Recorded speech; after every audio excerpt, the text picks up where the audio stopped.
안녕하십니까. 다 같이 기도드리겠습니다.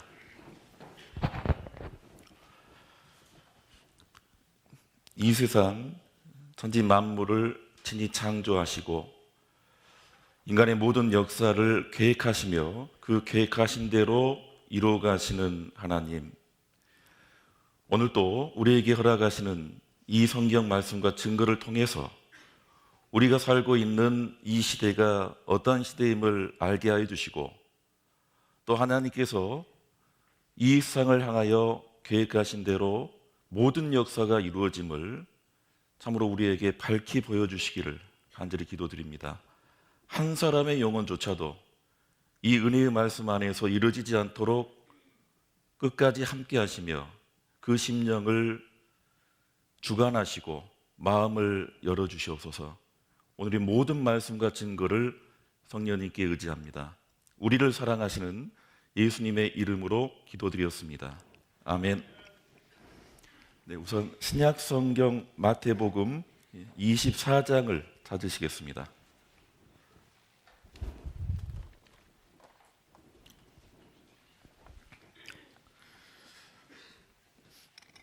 네, 신약 마태복음 24장 3절입니다.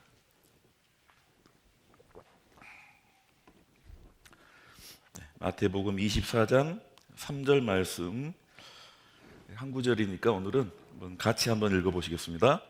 예수께서 감난산 위에 앉으셨을 때에 제자들이 종령이 와서 가로되 우리에게 이르소서 어느 때에 이런 일이 있겠사오며 또 주의 임하심과 세상 끝에는 무슨 징조가 있사오리이까. 이 성경을 통해서 우리는 하나님의 살아계심만 확인하고 알고 믿는 것이 아니라 이 성경에는 하나님이 어떠한 분인지, 무슨 일을 하시고 또 하나님의 생각은 어떤 생각을 가지고 계시고 또 하나님께서 참으로 귀하게 중요하게 생각하는 것은 무엇인지, 그 하나님의 면면을 우리는 이 성경을 통해서 잘 알 수 있습니다. 맨 처음 나온 말씀이 이 세상 천지를 창조하셨다는, 하나님은 다름 아닌 창조주로서 우리에게 말씀하십니다. 창조주를 믿는 종교가 그렇게 없습니다. 대개는 하나님이 만들어 놓으신 그 피조물을 신이라고 착각하고 섬길 뿐이죠. 창조주라는 개념이 없습니다. 더 나아가 인간의 역사를 먼저 계획하시고 그대로 이루어가시는 하나님, 이 역사의 주관자를 믿는 종교는 아예 없습니다. 그리고 그 역사를 미리 말하고 그대로 성취하는 그러한 어떤 신은 찾아볼래야 찾아볼 수가 없습니다. 그러니까 하나님은 천지를 창조하신 창조주, 역사를 계획하시고 역사를 주관하시는 분, 이 증거를 통해서 우리는 하나님의 살아계신 뿐만 아니라 하나님은 그 어떤 세상 사람도 만나볼 수 없는, 어떤 종교를 통해서도 만나볼 수 없는 그러한 신입니다. 그리고 중요한 건, 자, 하나님이 창조주다, 역사를 주관하신다는 건요, 그 만드신 세상을 끝내실 수 있는 분이라는 거예요. 시작했다라면 끝낼 수 있는 겁니다. 오늘도 아주 아름다운 찬송을 준비했습니다. 언제 준비했을까요? 저녁 식사하다가 준비했을까요? 오늘은 이 찬송으로 한번 해보자. 벌써 며칠 전부터 준비해서 연습도 하고, 그렇게 해서 한 곡이 시작하고 끝납니다. 오늘 말씀도 마찬가지입니다. 정확하게 7시 반에 시작해서 언제 끝나죠? 9시 반? 누구 마음대로요? 이거 준비한 제 마음이에요. 네. 오늘부터는 이제 분위기를 정확히 볼 겁니다. 분위기가 뭔가 아니다 싶으면 10시 반까지 할 수도 있고. 저 영문 모르고 처음 성경 배울 때 4시간, 5시간이었어요. 어쩔 때는 5시간 반까지였습니다. 2시에 시작해가지고 끝나니까 6시, 7시가 다 됐더라고요. 강사님이 필 받아가지고 얼마나 적극적으로 말씀을 전하신지. 오늘 저는 이 마태복음 24장부터 시작해가지고 적어도 베드로후서 3장까지 그 정도는 전해야 되겠다 계획하고 올라왔어요. 이 중간에 힘드니까 그만하자 그러지 않고 시작을 했으면 끝낼 것을 계획을 한 겁니다. 이번 집회도 월요일 날 시작해서 몇 월까지? 일요일까지입니다. 주일까지. 이미 계획을 하고 이번 강연에 한 주간 집회를 준비하고 시작한 겁니다. 그리고 시작보다 더 중요한 것이 끝이에요. 시작보다 더 중요한 것이 마지막이에요. 학교도 마찬가지입니다. 초등학교 입학도 중요하지만 뭘 해야 됩니까? 졸업해야 돼요. 건강하게 초등학교 잘 다녀가지고 초등학교도 졸업하고 좋은 대학교 어렵게 공부해서 겨우 입학했어요. 대단한데 그 대학교 입학을 했다면 이제 뭐 해야 됩니까? 졸업을 해야죠. 졸업이 더 중요하고 더 중요한 것은 졸업 이후에 자기의 삶 그 진로가 더 중요하죠. 그러니까 어떤 학교를 다니든지 졸업을 위해서 또 졸업 이후의 삶을 위해서 열심히 노력하고 공부하는 겁니다. 이 세상도 마찬가지입니다. 많은 사람들은 자기 태어난 날 또 살다가 아주 중요한 날 기쁜 순간들을 되게 마음에 두는데 하나님께서 중요하게 보시는 날이 있어요. 창세기 1장 1절도 중요하지만 지금도 중요하지만 하나님이 이미 정하신 그 마지막 때 세상 끝. 자, 방금 제자들이 물어본 겁니다. 마태복음 24장 말씀에 제자들이 종령이 와서 가로되 우리에게 이루소서 어느 때에 이런 일이 있겠사오며 또 주의 임하심과 세상 끝에는 무슨 징조가 있사오리이까? 제자들이 지금 질문을 하는데 하나를 물어봤어요. 징조에 대한 질문을 했는데 내용은 여러 가지죠. 어느 때에 이런 일이 있겠습니까? 예수님이 계속해서 이스라엘이 다윗과 솔로몬 시대처럼 아주 영광으로 가득한 때가 있을 것이다. 이스라엘이 바야흐로 회복할 날이 있을 것이다. 제자들도 이스라엘 사람 유대인이기 때문에 궁금했던 거예요. 그런데 더 궁금한 건 뭐냐면 주의 임하심과 세상 뭡니까? 세상 끝이죠. 제자들이 뭘 알았냐면요, 주님이 다시 임하실 것을 알았어요. 그날도 예수님이 감난산, 예루살렘 동편에 있는 감난산입니다. 3년여 동안 이 제자들은 예수님과 함께 있었고 그날도 예수님 중심으로 둘러앉았습니다. 그런데도 묻기를 주의 임하심을 물었어요. 그리고 뭘 알았느냐? 주님께서 임하시면 그날은 세상 끝이라는 것을 이미 알고 징조를 구한 겁니다. 자, 어제 예수님은 그리스도로서 몇 번 오신다 했습니까? 얼른 얘기하세요. 지금. 괜찮아요? 2번. 이 유대인들은요, 2번 오시고 이런 것도 다 알았는데 어떤 그리스도 메시아를 찾았다고요? 고난의 그리스도예요? 영광의 그리스도예요? 영광의 그리스도를 먼저 찾았습니다.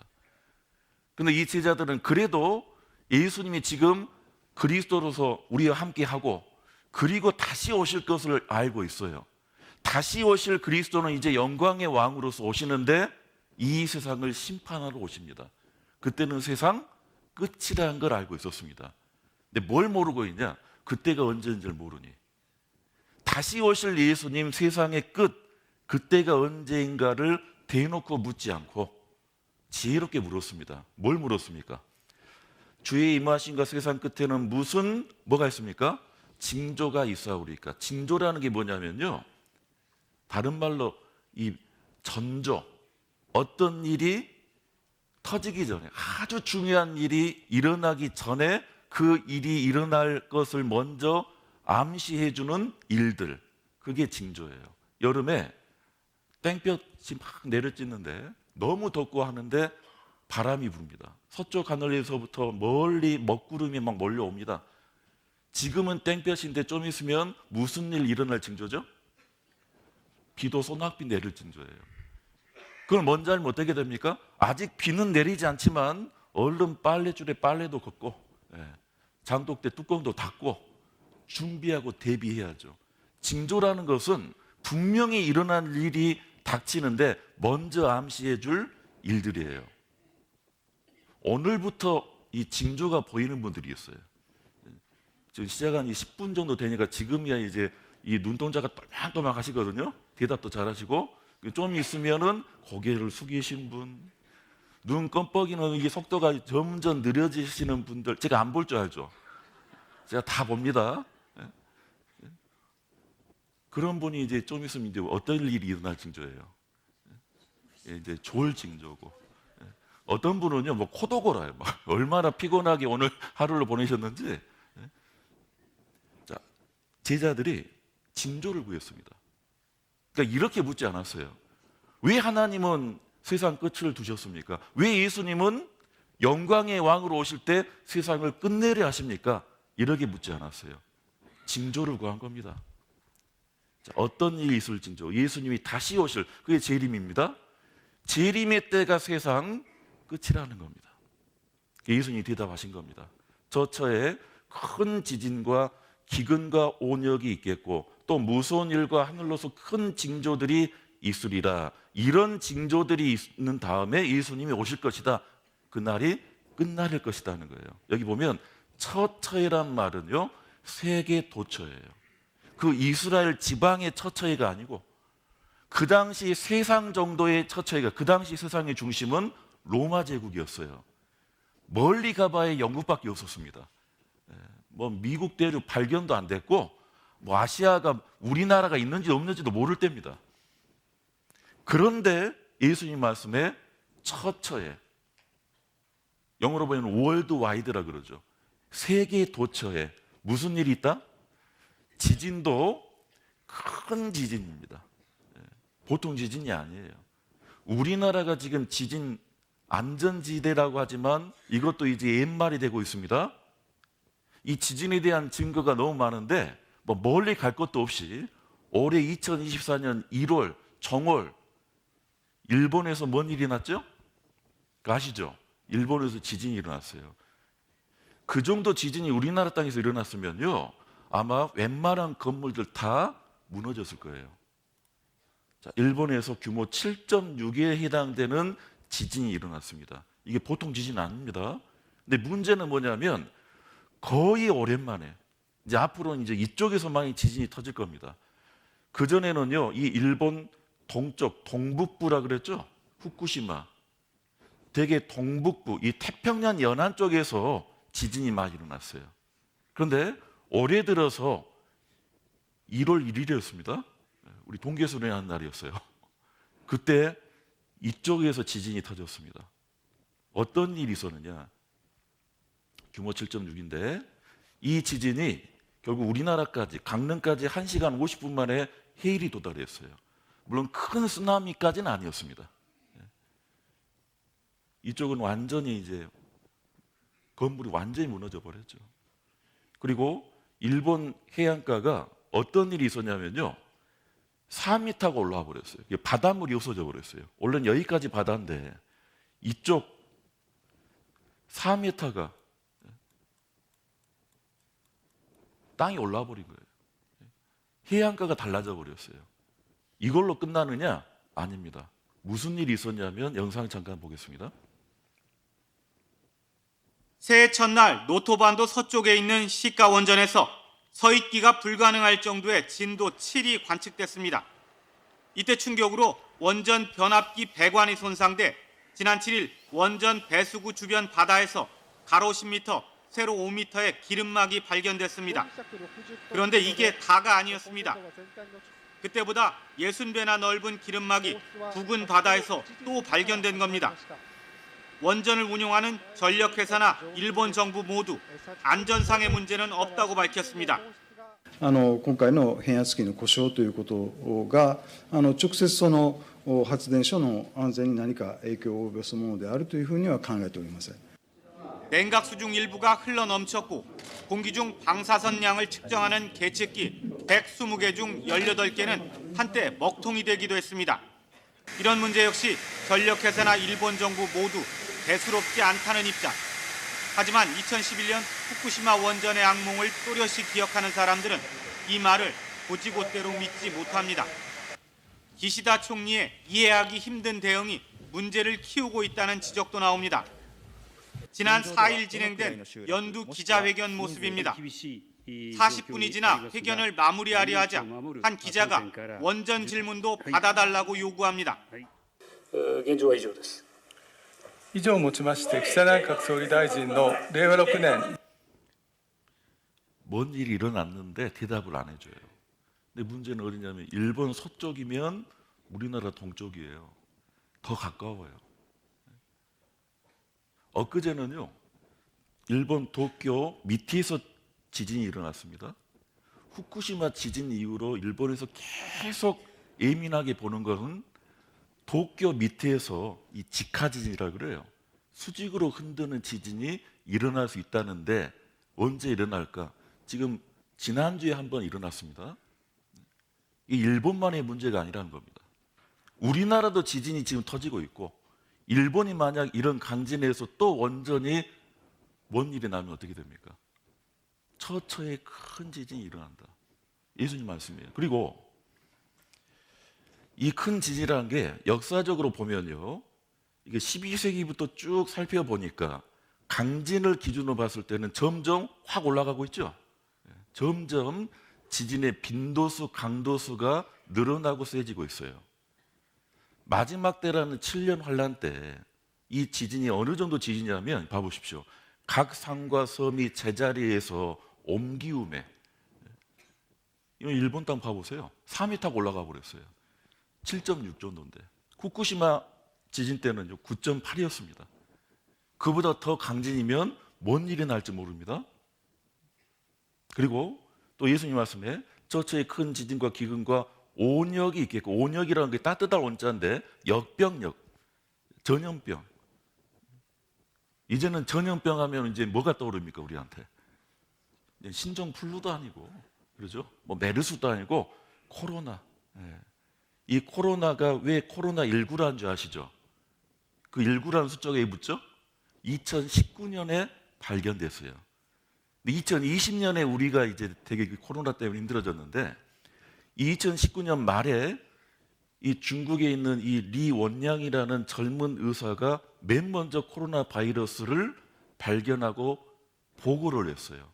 그리고 중국 정부에서 이것을 계속 언폐했습니다. 이 사람을 불러다가 더 이상 말하면 혼내주겠다고. 근데 이 의사도 결국 코로나 환자를 처음부터 너무 많이 봐가지고 몇 달 만에 죽어버렸어요. 이 의사도 죽었습니다. 그리고 나서 작년 5월 보고서인데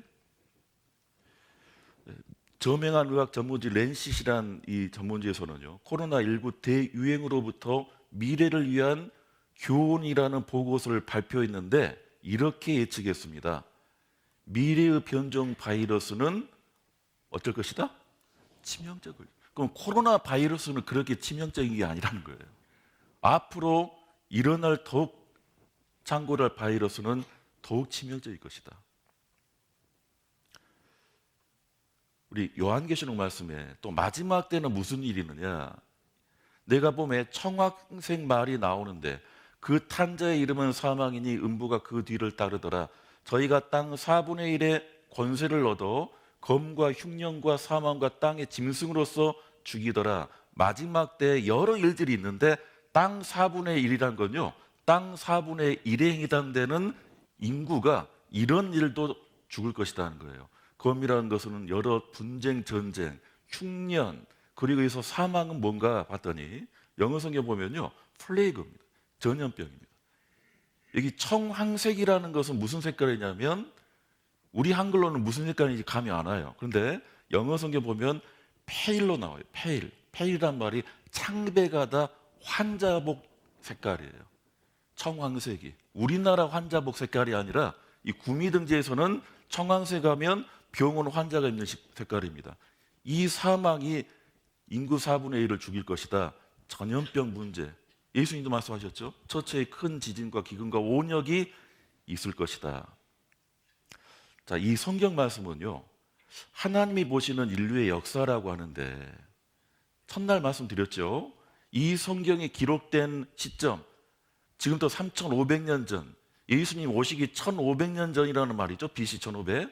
우리가 지금 2024년을 살고 있으니까 3,500년 전에 기록되었고, 요한계시록 성경은 우리로 봤을 때는 1900년 전에 기록이 됐습니다. 이미 성경은 기록이 완성되고 끝났어요. 근데 이 성경의 내용은 이전에 대한, 성경 기록 시점 이전에 대한 역사도 말씀하시고, 더 놀라운 것은 그 미래에 대한, 장차 당할 일, 후레사에 대한 말씀도 해주셨습니다. 그리고 어떻게 끝날 것까지도 이 성경을 통해서 하나님은 그 계획을 말씀해 주십니다. 첫사람 아담이 나서 아브람, 어제 배우셨죠? 이스라엘의 조상, 이스라엘 선민이라 하고 이스라엘 사람들과 언약을 맺었어요. 계약을. 그래서 아담과 아브람 시대까지, 아브람이 오기 전까지는 양심 시대예요. 또는 방치 시대라 그래요. 이걸 오해하시면 안 됩니다. 양심으로 구원받는 시대가 아닙니다. 양심으로 하나님께 인정받고 천국 가는 시대가 아니라, 하나님께서 양심으로 하나님을 찾게 해봤는데 그게 안 됐어요. 노아 때 물심판 받았죠. 또 역사가 진행돼도 아브라함 시대까지 세상 사람들이 하나님만 믿지 않아요. 동물까지 신으로 믿고 있고, 뭐 나무도 산이고 다 우상이라고 섬기는데 또 하나님과 멀어졌습니다. 그래서 하나님이 아브라함을 통해서 율법 또는 언약, 법을 주셨어요. 구약 성경 말씀을 주시고, 이렇게 하나님을 순종하고 섬기라 했습니다. 그런데 이 아브라함 후손들, 이스라엘 사람들은 또 하나님과 멀어졌습니다. 그 율법을 거역하고 하나님과 멀어졌어요. 그래서 이제 예수님을 통해서 은혜를 통해 구원을 받는, 양심으로 안 되고 율법으로 안 됩니다. 지금 시대는 예수 그리스도의 그 은혜를 통해서 구원받는 그 시대를 우리가 살고 있습니다. 그 시대에 지금 마지막 시대를 우리는 가고 있습니다. 예수님이 이제 다시 오시는데 공중에서 오시고 지상으로 한번 오십니다. 잠깐 7년이라는 시간을 주시지만 그건 7년 환란의 시대예요. 그리고 이 땅에 잠깐 천년왕국으로 이 인간의 죄로 타락한 이 세상을 회복하고 천국으로 구원받은 사람은 들어갑니다. 성경에 나타난 인류 역사의 시대적 구분, 하나님의 계획이고, 지금까지 이 말씀 계획대로 다 이루어졌고 우리는 지금 이쯤 살고 있습니다. 지금까지 역사도 말씀대로 이루어졌고, 지금도 마찬가지고 앞으로도 이 말씀대로 이루어질 거예요. 자, 오늘 왜 제가 중요하다 했냐면, 우리가 살고 있는 이 시대가 어떤 시대, 어느쯤 된가? 지금 12시가 되는데 지금 5분 전, 5분도 안 남은 시대일 거예요. 그걸 어떻게 아느냐? 하나님의 시계라는 이 이스라엘 역사를 통해서 이스라엘이 시작했습니다. 그리고 이스라엘이 그들의 불순종으로 멸망했습니다. 2000년 동안 환란 가운데 나라 없이 살다가 이제 이스라엘이 회복하면 곧 끝이 다가온다는 겁니다. 그러니까 처처에 큰 지진이든 기근이든 온역이든 여러 난리의 소란의 소문을 듣겠으나 아직은 끝이 아니다. 그리고 이스라엘이 2000년 동안 나라 없이 살다가 그 나라를 다시 세우고 이스라엘 민족이 회복하면 바로 끝날이 다다랐다는 거예요. 신명기 4장 말씀입니다. 30절 말씀. 이 모든 일이 내게 임하여 환난을 당하다가, 언제입니까? 여긴 이스라엘 사람들을 얘기해요. 이스라엘 사람들이 환난을 당하다가, 이것도 예언이죠. 신명기서가 3,500년 전에 기록된 말씀이에요. 왜 환난을 당하죠? 끝까지 불순종하면 환난을 당할 것이다. 순종하면 복을 받을 텐데 미리 말씀하신 겁니다. 그런데 환난을 당하다가 그걸로 끝나는 게 아니라 마지막 날 끝날에 내가 내 하나님 여호와께로 돌아올 것이다. 바꿔 말하면 이스라엘 사람들이 돌아오는 날은 언제라는 거예요? 끝날이라는 얘기입니다. 에스겔서 말씀에도 그들이 땅 위에 피를 쏟았으며 그 우상들로 더럽혔으므로 내가 분노를 그들의 위에 쏟아 그들을 그 행위대로 심판하여 각국에 흩으며 열방에 해쳤더니, 이것도 예언이죠. 에스겔 선지자의 말씀이 2600년 전 말씀.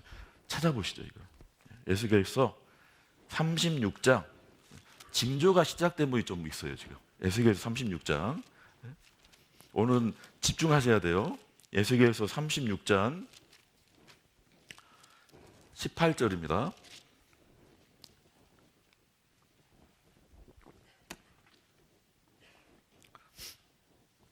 구약 1208페이지 에스겔 36장은 이게 줄로 표시를 딱 해 놓으십시오. 36장 18절입니다. 18절. 그들이 땅 위에 피를 쏟았으며 그 우상들로 더럽혔으므로 내가 분노를 그들의 위에 쏟아 그들을 그 행위대로 심판하여, 불순종하니까 이제 심판하신다는 거죠. 각국에 흩으며 열방에 해쳤더니, 에스겔 시대에는요 그 애굽 제국, 그 다음에 바벨론 제국 정도밖에 없었어요. 그러니까 둘 중에 하나예요. 애굽한테 망하면 애굽한테 끌려갈 거고, 바벨론한테 망하면 바벨론한테 끌려갈 거고, 열방이 흩어진다는 개념이 있을 수가 없어요. 그 당시 정치 상황은. 근데 이 예언이 언제 이루어집니까? 에스겔 시대가 아닙니다. 그렇죠? 우리 시대까지 2000년 동안 그들은 나라 없이 한쪽 지역 어떤 특정 나라의 포로로 끌려간 게 아니에요. 그 옛날 야곱 때는 어땠습니까? 애굽 바로 왕 밑에 있었습니다. 한 지역에만 갇혀 있었어요. 근데 에스겔 선지자 이 예언은 뭡니까? 각국에 흩으며 열방에 해쳤더니, 이 말씀 이루어졌나요? 어쨌나요? 어제 혹시 안 오신 분은 남아서라도 꼭 들어야셔야 돼요. 어제 말씀을. 이건 이미 이루어진 겁니다. 그렇죠? 이미 이루어졌어요. 근데 더 놀라운 건 뭡니까? 그 다음 21절, 36장 21절입니다. 그러나 이스라엘 족속이 들어간 그 열국에서 더럽힌 내 거룩한 이름을 내가 아꼈노라. 그러므로 너는 이스라엘 족속에게 이르기를, 주 여호와의 말씀에 이스라엘 족속아 내가 이렇게 행함은 너희를 위함이 아니요 너희가 들어간 그 열국에서 더럽힌 나의 거룩한 이름을 위함이라. 무슨 말이냐면, 그렇게 불순종 때문에 하나님의 약속대로 나라 멸망하고 다른 나라에 다 흩어졌던 이스라엘 사람들, 하나님께서 그냥 놔두는 게 아니라 하나님의 이름이 더럽혀지니까 하나님의 이름, 그 영광을 위해서 이스라엘 사람들 다시 모으겠다는 거예요. 그리고 그때는 언제? 마지막 때라는 얘기입니다. 자, 하나님께서 내 거룩한 이름을 내가 아꼈다, 돌아오게 합니다. 이 텔아비브에 있는 미술관인데요, 이곳에서 1948년 5월 14일에 이스라엘 독립선언문을 낭독해요. 신문에도 나왔습니다. 이스라엘 국가입니다. 이스라엘 국가가 어떻게 됐다? 태어났다. 태어났다. 이사야서 66장 보면요, 어찌 나라가 하루 만에 나겠느냐. 아니, 사람도 10달이라는 시간이 필요해 한 생명이 낳잖아요. 근데 한 나라가 하루 만에 생기고 하루 만에 나겠느냐? 그 말씀대로. 그리고 이 신문은 어디 신문입니까?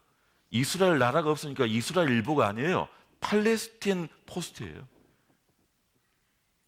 무슨 뜻인지 아시겠어요? 팔레스타인 사람들이 지금 몇백 년 살고 있는데 신문에 나온 거예요. 갑자기 5월 14일 날. 자기들 땅에 무슨 나라가 생겼어요? 이스라엘 나라가 생겼어요. 이런 경우가 있습니까? 이런 경우가. 그 이스라엘 또 어디 있었는데 2000년 동안 있지도 않았습니다. 열국에 완전히 흩어져 있는데 그들이 돌아와서 나라를 세웠습니다. 더 놀라운 건 뭡니까? 이스라엘이, 그 나라가 생기면 그때가 언제? 세상 끝이란 겁니다. 미국의 한 대학 올브라이트라는 교수가 이렇게 말했습니다. 이스라엘의 회복으로 알려진 진귀한 사건만큼 유별난 사건은 역사에 결코 없다. 세계사에서 한 민족이 멸망된 후 다시 돌아와 나라를 스스로 세웠던 때는 어느 때에도 없었다. 다시 돌아온 시기가 2000년이에요. 헤겔이라는 철학자, 이 사람 무신론자예요. 근데 내 철학은 유대인 외에 다 설명할 수 있다. 무슨 말이에요? 유대인 역사는 도대체 설명이 안 돼요. 미스테리예요. 하나님을 부정하면 유대인을 이해할 수 없습니다. 유대인을 우리가 잘 이해하면 우리는 하나님을 믿을 수 있고 하나님의 그 역사 계획이 지금 어디쯤인지를 확실히 알 수 있습니다. 에스겔 38장 말씀에 이와 같이 내가 여러 나라의 눈에 내 존대함과 내 거룩함을 나타내어 나를 알게 하리니 그들이 나를 여호와인 줄 알라. 여기서 그들이 누구냐면요, 여러 나라. 그 중에 우리 한국도 이스라엘 사람들의 회복을 통해서 하나님을 우리는 알 수 있다는 거예요.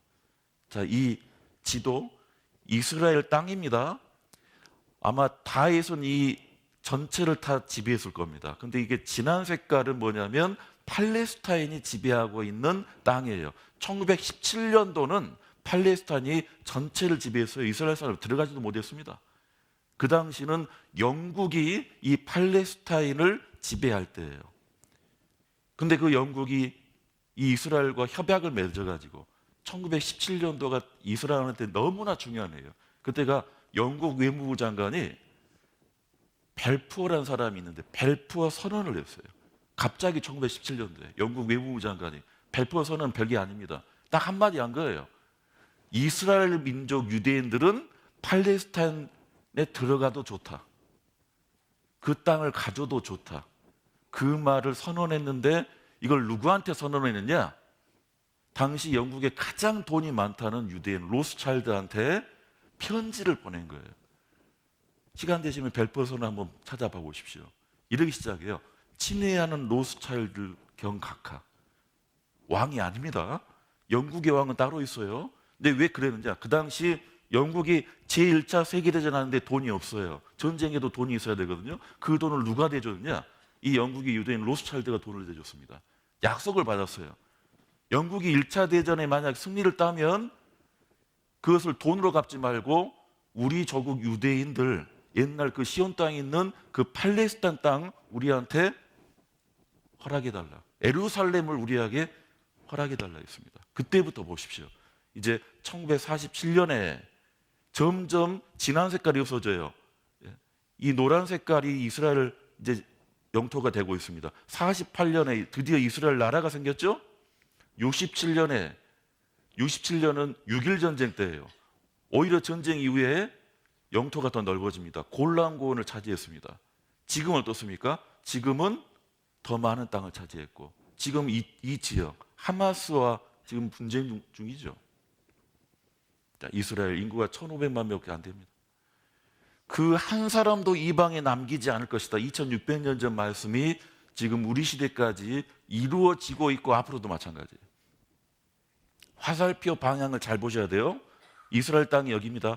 아주 조그만 땅이에요. 우리나라 땅보다 더 적어요. 강원도 정도밖에 안 돼요. 땅 크기가.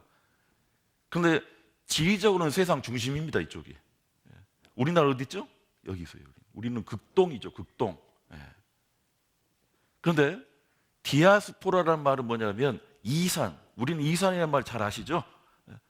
이산 가져갈 때 이산. 흩어졌다는 얘기입니다. AD 70년 그 타이터스 장군이 예루살렘 멸망시키고 135년에 로마 황제가 완전히 이산시켰어요. 법을 내렸어요. 오늘부터 유대인은 이스라엘 땅 팔레스타인 땅에 살 수 없다. 다 쫓아내버렸어요. 쫓기면 어떻게 됩니까? 가는 곳마다 노예로 팔리고 죽임당하고. 그래서 지난 2000년 동안 이스라엘 사람들은요 흩어지기 바빴어요. 사방팔방으로 흩어졌습니다. 그런데 1948년 5월 14일 이스라엘 나라가 세워지고는 이제 돌아옵니다. 화살표 방향이 이젠 정반대예요. 성경은 이렇게 될 거라고 미리 말씀했다는 겁니다. 그리고 지금도 이루어지고 있습니다. 이사야서 43장 말씀인데요. 두려워 말라 내가 너와 함께하여 내 자손을 동방에서부터 오게 하며 서방에서부터 너를 모을 것이며 내가 북방에게 이르기를 놓으라 남방에게 이르기를 구류하지 말라 내 아들들을 원방에서 이끌며 내 딸들을 땅끝에서 오게 하라. 이 말씀도 놀라운 예언입니다. 왜? 2600년 전 이사야 선지자가 이스라엘 사람들 그 자손이죠. 그 자손이 동쪽, 서쪽, 북쪽, 남쪽에 흩어졌기 때문에 이렇게 돌아온다고 예언하는 거예요. 어디까지? 원방, 먼 지방까지, 땅끝까지.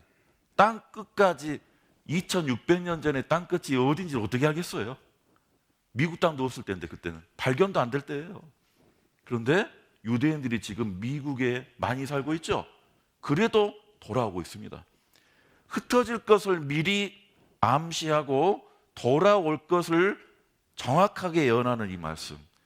동쪽에서 오고 서쪽에서는 어떻게 옵니까? 모아오죠.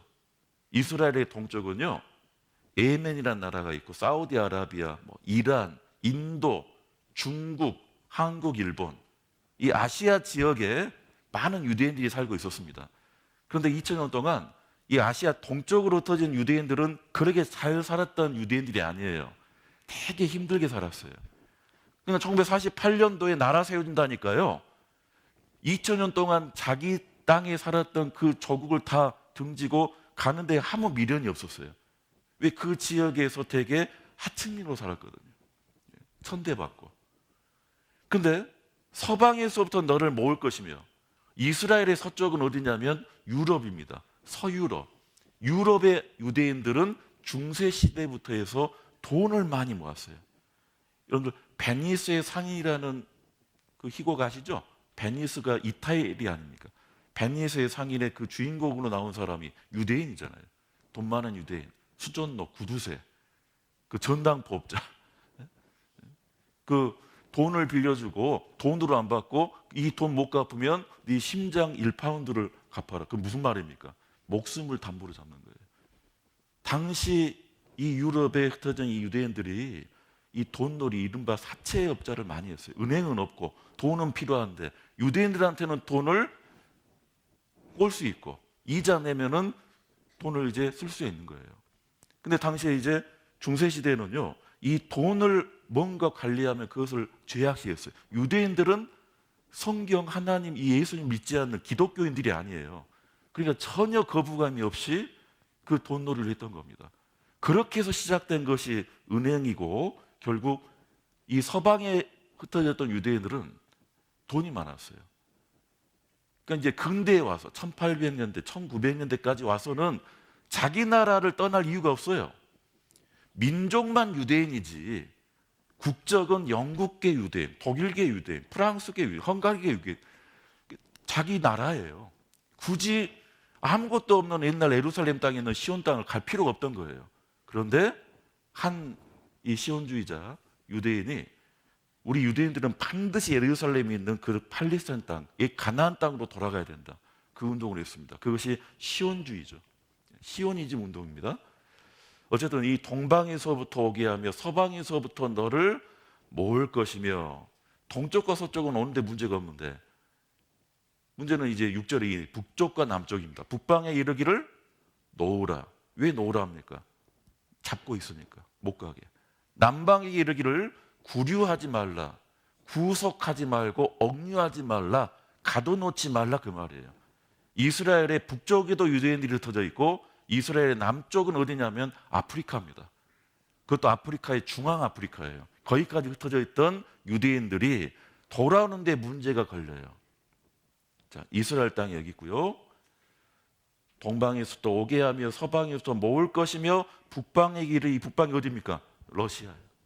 남방의 이르기를, 남방이 아프리카인데 이디오피아라는 나라에 유대인들이 많이 살아요. 그것도 지금 뭔가 문제가 있으니까 구려하지 말라. 2600년 전 예언인데 우리 시대 이 예언이 정확하게 이루어졌습니다. 자, 이스라엘에서는 이렇게 돌아온다는 얘기입니다. 박해 속의 소련 유대인, 소련, 지금 러시아에 320만 명의 유대인들이 살고 있었다는 거예요. 그들이 지금 많이 돌아왔고 지금도 돌아오고 있습니다. 1970년대에 미국에서 미를 줄 테니까 유대인 이민세 받은 셈 치고 이 그림 봐보십시오. 배가 그려져 있어요. 배가 그려져 있는데 배는 소련 배고 옆에 미국 배에서 뭘 주냐면 미국 밀을 막 줘요. 밀하고 보리를 막 먹고 살아라고. 돈은 안 받아요. 왜? 미국은 그때 엄청난 풍작이었어요. 밀가시 떨어질까 봐 태평양 바다에 막 버릴 때였습니다. 소련에다가 공짜로 주고 대신 뭘 받습니까? 이 지금 사람들이 막 실려 나오고 있죠. 유대인. 그러면 봐요. 상식적으로 미국에서 밀을 주면 유대인을 받으면 유대인이 미국으로 가야 돼요? 어디로 가야 돼요? 그런데 미국으로 보내는 게 아니라 시온 땅으로 보내요. 지금의 팔레스타인 땅으로 보내는 겁니다. 북방에 이르기를 놓으라. 소련 유대인 엑소더스, 약속의 땅 이스라엘로. 소련 사람들인데 민족은 유대 민족이에요. 차이콥스키가 유대인입니다. 러시아 혁명가 레닌, 트로츠키 유대인입니다. 소련 유대인 40만 명 출국 허용, 40만 명을 한꺼번에 어디로? 미국 가는 게 아니에요. 이스라엘 땅으로 갔어요. 소련 유대인 본국 대이동, 본국이 어디입니까? 이스라엘입니다. 90년도에도. 소련계 유대인 탈출은 현대판 출애굽입니다. 예수님 징조를 보여준다. 징조가 뭐라고요? 이 유대인들이 러시아를 나오는 거예요. 이주가 아니죠. 탈출이죠. 북방에 이르기를 놓으라. 구약 예언이 현실로. 체첸도 옛날 소련 땅이었습니다. 거기에 사는 유대인도 구출해 오고, 세르비아도 마찬가지고, 북방에 이를 놓으라. 남방에 이르기를 구려하지 말라. 이스라엘 남쪽인 이 이디오피아 아프리카 땅에 유대인들이 왜 지금 흩어져 있느냐? 성경에 보면요, 솔로몬 왕 시대, 지금도 3000년 전이에요. 열왕기상 이 성경 보면요, 당시에 남방 여왕 스바란 여왕이 있어요. 이게 성경에는 아프리카라 했으면 바로 알았을 건데, 저도 처음엔 잘 몰랐어요. 남방 여왕 스바가 어느 나라 여왕인지. 아프리카 여왕이고, 어렸을 때 봤던 영화가 있어요. 솔로몬과 스바란 이 영화가 있어요. 옛날 영화입니다. 그래서 제가 성경도 배우기 전에 그 영화부터 보니까 참 이 영화도 잘 만들어야 될 것 같더라고요.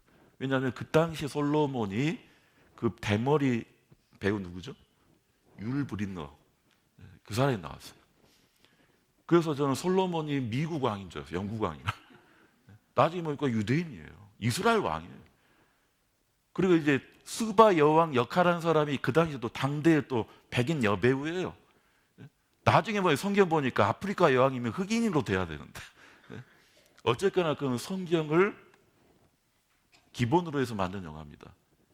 그 남방여왕 스바가 솔로몬의 지혜를 배우려고 예루살렘까지 와가지고 솔로몬의 지혜 앞에 무릎을 꿇고 솔로몬과 두 나라가 화친 조약을 맺죠. 그때부터 유대인들이 그 아프리카 땅 이디오피아로 많이 갔어요. 그래서 제가 2008년에 예루살렘을 방문했을 때 당시 예루살렘의 구획이 어떻게 나눠졌냐면 4분의 1만 유대인이고 4분의 1은 아직도 무슬림 이슬람권입니다. 그리고 4분의 1이 이디오피아 정교 땅이었어요. 지금 좀 바뀌었는데 그만큼 이스라엘과 이디오피아 나라는 가까웠던 나라입니다. 근데 문제는 뭐냐? 이디오피아가 1970년 들어와가지고 공산국가 소련 영향권으로 들어와 버렸어요. 그래서 이디오피아에 사는 유대인들이 70년대부터 이 이스라엘로 나오기가 쉽지 않았어요. 85년도에 검은 유대인 출 이디오피아, 무슨 일을 했냐? 이스라엘이 모세 작전이라는 군사 작전을 통해서 이디오피아에 살고 있는 유대인들을 빼내온 겁니다. 91년도에는 제2 모세 작전, 이게 솔로몬 작전인데 이때 더 많은 유대인들을 빼왔습니다. 솔로몬과 시바 여왕의 후손 유대인이라는 얘기인데 전설 아닙니다. 성경 말씀이고 실제 역사예요. 몇 명이 살고 있다고요? 18,000명. 이스라엘 군대가 긴급 공세에 왔어요. 중앙일보 신문입니다. 제목만 같이 읽겠습니다. 흑인 유대인, 다시 한번 읽어보시죠. 흑인 유대인 3,000년 만에 귀환. 몇 년 만에? 이런 역사 있어요? 여러분들 300년 만에 귀향했다, 이거는 보통 일이 아닙니다. 300년 만에 귀향했다 해도. 우리 고려인이라고 아시죠? 고려인. 원래는 저 연해주로 올라갔던 분들이 갑자기 이 소련이 기차에 태워가지고 저기 어디입니까? 키르기스탄 이런 중앙아시아 나라로 보내버렸어요. 그게 지금 100년 정도 된 일이에요. 한 3대, 4대, 이제 한 5대 가고 있습니까? 그분들 고려인 한국 사람이에요? 국적도 다르고요. 말도 이제는 러시아 말 합니다. 거기서 또 잘 살아요. 또 잘 사는 분들이에요. 100년만 지나도 이제는 민족은 같아도 이제는 한 나라로 할 수가 없어요. 3,000년 만에. 또 왜 또 흑인이냐? 3,000년 동안 그 더운 적도 근처에 살고 있으니 이 피부 색깔이 달라져 버린 겁니다. 근데 그들이 입고 있는 이 복장도 유대 전투 복장이고요. 그들은 비행기 태워가지고 데리고 왔습니다. 남방에게 이르기를 구류하지 말라. 마치 이 비둘기가 보금자리에 날아온 것처럼 비행기 타고 날아왔습니다. 통곡의 벽 앞에 있는 이 흑인들, 아프리카 관광객이 아닙니다. 누굴까요? 방금 남방의 일을 구류하지 말라고 하는 그 말씀이 이루어져서 그들의 후손들이에요. 이 아이도 유대인입니다. 말씀이 이루어진 거예요. 각국의 정상 지도자들도 이제는 통곡의 벽 앞에서 제수를 쳐야 돼요. 왜냐하면 이젠 유대인의 힘이 완전 회복되고 강대국이 됐습니다. 1948년 이후에 유대인들은 돌아오고 있고, 코로나 때 더 많은 유대인이 돌아갔어요. 여러분들 코로나 때 해외여행 비행기 거의 못 떴거든요. 그런데 70개국에서 2만 명 이상 돌아왔습니다. 현재 이스라엘 보면 예수 재림 확신한다. 유대인 제2출애굽 그들의 땅으로 돌아온 걸 얘기합니다. 그럼 예수 재림 징표다. 예수 재림은 세상 언제예요? 끝입니다. 유대인의 이스라엘 귀환은 하나님의 뜻이다. 유대인 방은 30년 뒤에 끝날 것이다. 그들은 돌아왔습니다. 그리고 신명기 8장 말씀에 내 하나님 여호와를 기억하라. 그가 내게 재물 얻을 능을 주셨습니다. 이스라엘 사람들에게는요 특별한 능력이 있어요. 재물 얻을 능. 재물 얻을 능력을 가지려면 공부 못해도 됩니까? 공부를 그래도 잘해야 됩니까? 공부를 잘해야 돼요. 재물 얻을 능. 그러니까 이 유대인들 중에 수학자들이 많고 또 통계학자들, 컴퓨터 관련 학자들, 금융, 경제학자들, 유명한 사람들 웬만하면 거의 유대인들이에요. 과학자들 더 나아가 언어학자들, 이 유대인들이. 왜냐하면 이 유대인들은 한 지역에서만 자기 동네에서만 돈 잘 버는 정도의 능력이 아니에요. 나라를 상대해서 어마어마한 부를 축적합니다. 잠깐 영상 하나 보겠습니다.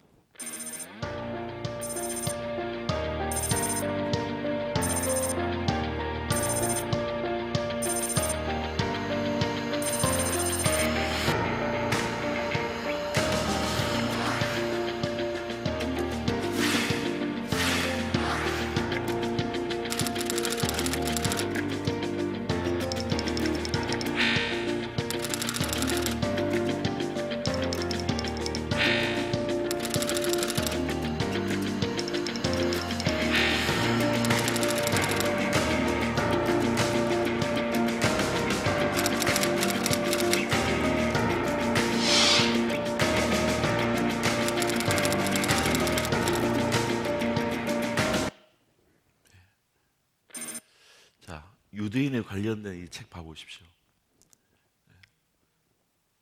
뭐 유대인 파워, 유대인 성공법, 유대인 이야기, 천재의 생각법, 유대인의 상술, 유대인을 알면 세계를 알 수 있다, 세계를 움직이는 유대인의 모든 것, 부모라면 유대인처럼, 부모라면 한국인처럼, 이런 책 팔릴까요? 하필 다른 민족도 아니고 유대인에 대한 교육, 어떤 경제적인 어떤 상술, 어떤 세계의 흐름, 이런 책이 많아요. 100년 전에 이러지 않았어요. 우리 시대에 유대인들이 돌아오고 유대인들이 뭔가 힘을 얻게 됐을 때는 마지막 때라는 겁니다. 무슨 표시인지 아시죠? 유튜브. 좀 유대인 회사가 가지고 있죠. 이 구글이라는 회사가 갖고 있습니다. 두 청년이 구글을 만들었는데 두 청년 다 유대인입니다. 마이크로소프트 유대인이 지금 경영하고 있고, 창업도 유대인이 했고, 페이스북 마크 주커버그라는 사람이죠. 유대인입니다. 인스타그램 같은 회사로 제가 알고 있는데 맞을 겁니다. 맥도날드 유대인이 경영하고 있어요.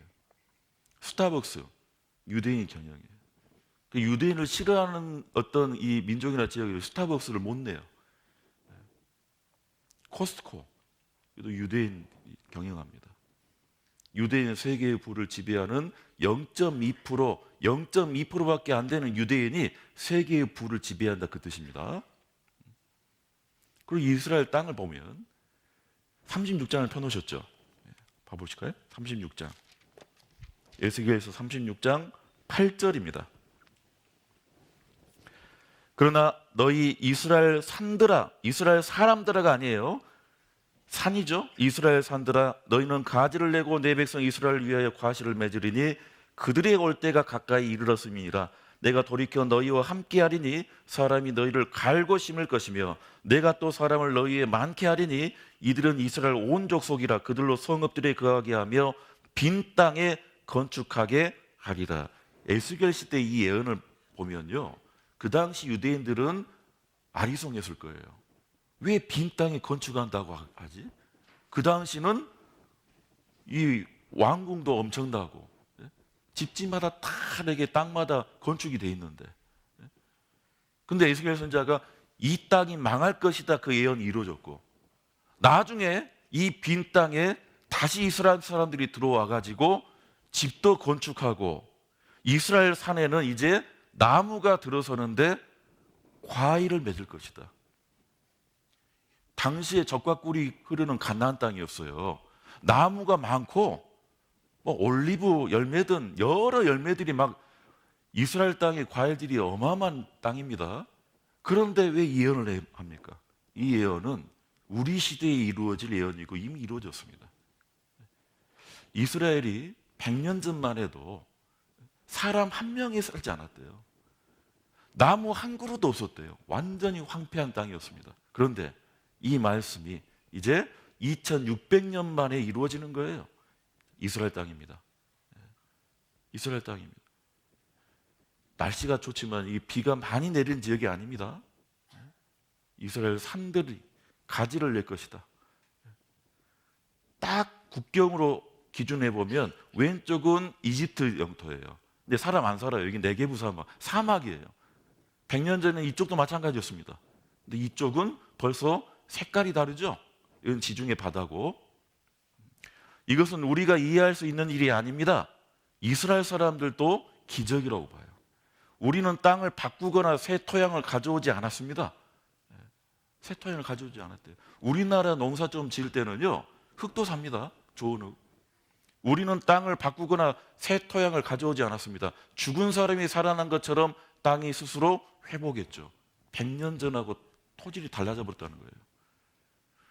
무화과 나무의 비유를 배우라. 그 가지가 연하여지고 잎사귀를 내면 여름이 가까운 줄을 아나니 이와 같이 너희도 이 모든 일을 보거든, 함께 읽겠습니다. 인자가 가까이 곧 문 앞에 이룬 줄 알라. 이제 12시 5분 전이 아니라 지금 거의 1분 전 됐다는 얘기예요.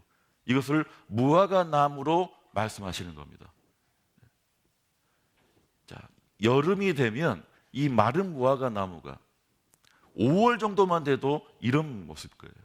그런데 한 5월 말 6월, 이제 여름 됐죠? 그러면 잎사귀가 나요. 왜 무화라 합니까? 꽃이 핀 적이 없는데 열매를 맺어요. 그것처럼 고난받는 이스라엘, 나라도 없었던 이 이스라엘 사람들, 그들이 갑자기 나라를 세우면 여름이 가까운 줄을 아나니, 예수님의 재림일 때 인자가 곧 문 앞에 이른 줄 알라. 세상 마지막 그 끝날이 다가왔음을 알아라는 얘기입니다. 뭘 보고? 이스라엘의 회복을 보고요. 마지막 때가 되면 이스라엘을 다시 회복시키겠다고 약속하신 하나님, 구약성의 호세아서 말씀에도, 호세아서 3장 4절입니다. 2600년 전 말씀입니다. 이 말씀도 이스라엘 자손들이 많은 날 동안, 이게 보통 날이 아니죠. 한 2000년쯤 돼요. 왕도 없고 군도 없고 제사도 없고 주상도 없고 에봇도 없고 드라빈도 없이 지내다가, 많은 날 동안 나라 없이 지내다가, 그 뜻이에요. 그 후에 저희가 돌아와서, 언제 돌아오느냐? 그 하나님 여호와 그 왕 다윗을 구하고, 그날은 언제입니까? 말일. 끝날이라는 뜻입니다. 그들이 나라 없이 지내다가 그들이 돌아오면 그날은 세상 끝날이라는 얘기입니다. 자, 이랬던 땅이 있습니다. 나무는커녕 풀 한 폭이 자랄 수 없는 땅.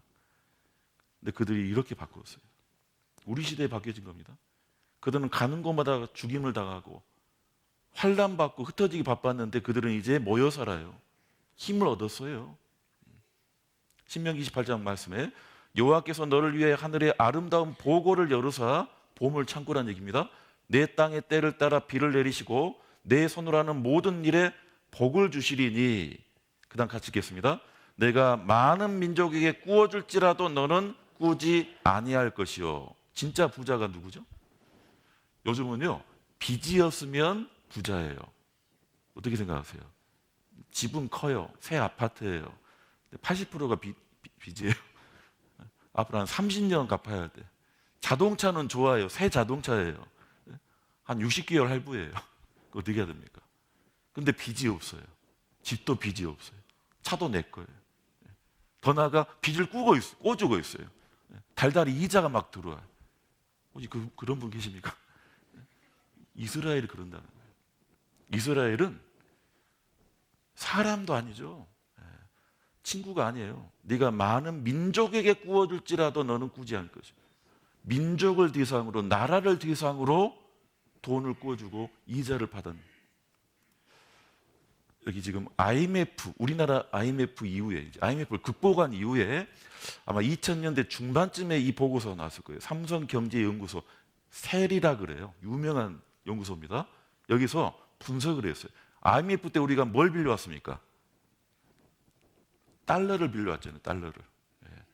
그렇게 해서 뭐 금으로 다시 갚든지 회사를 팔아야 했든지 했는데, 대체 그 달러가 어디에서 누가 빌려준 거, 그걸 한번 분석해 본 거예요. 그랬더니 여러 미국의 은행들로 해서 찍혀왔어요. 그 계좌들이 JP 모건 그룹, 메릴 린치, 시티은행, 네이션스 뱅크, 솔로몬 스미스, 골드만삭스, 죄다 누구들 돈이에요? 밑에 보니까 누구 자본? 달러니까 미국 자본이 아닙니다.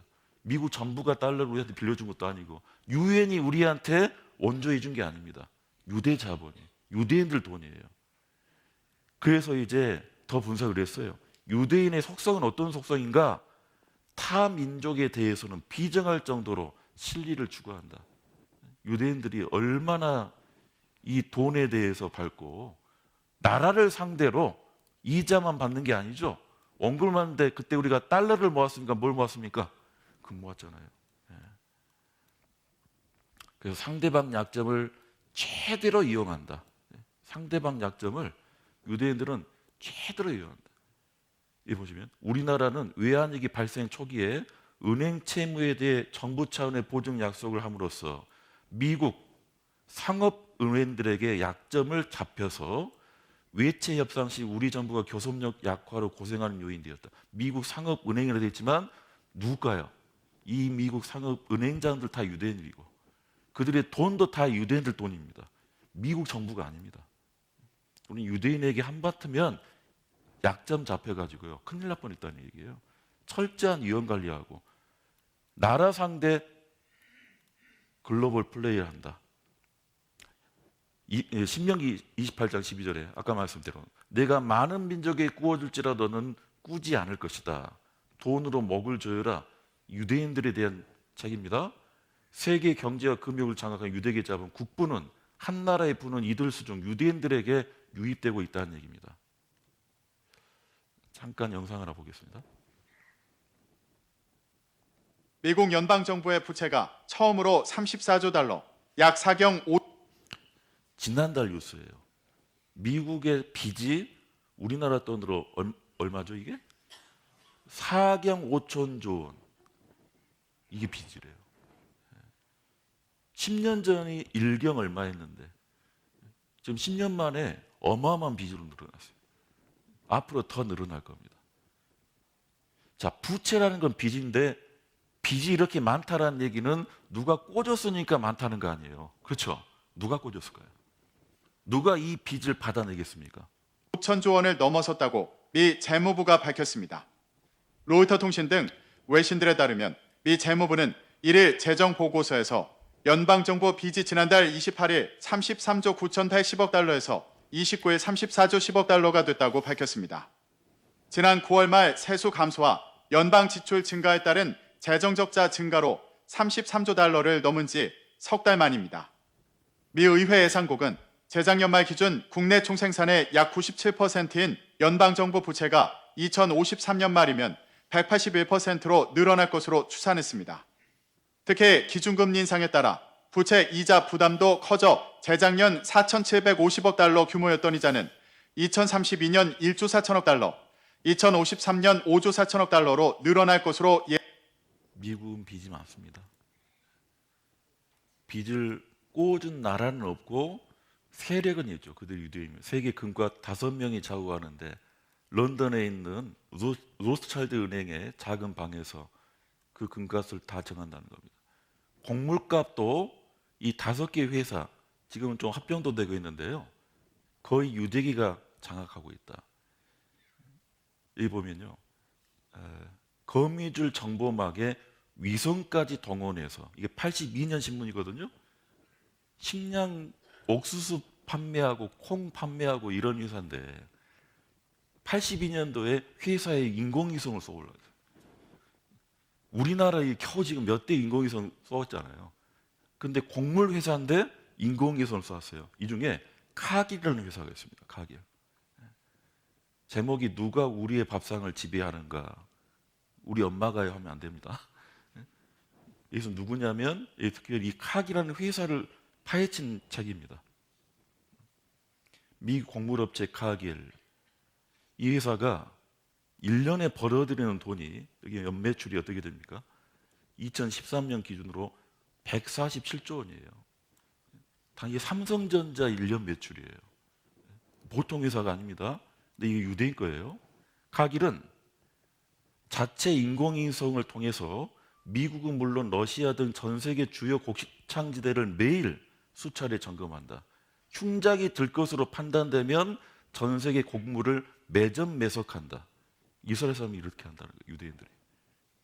문제는 카길은 이미 한국 시장에도 깊숙이 들어와 있다.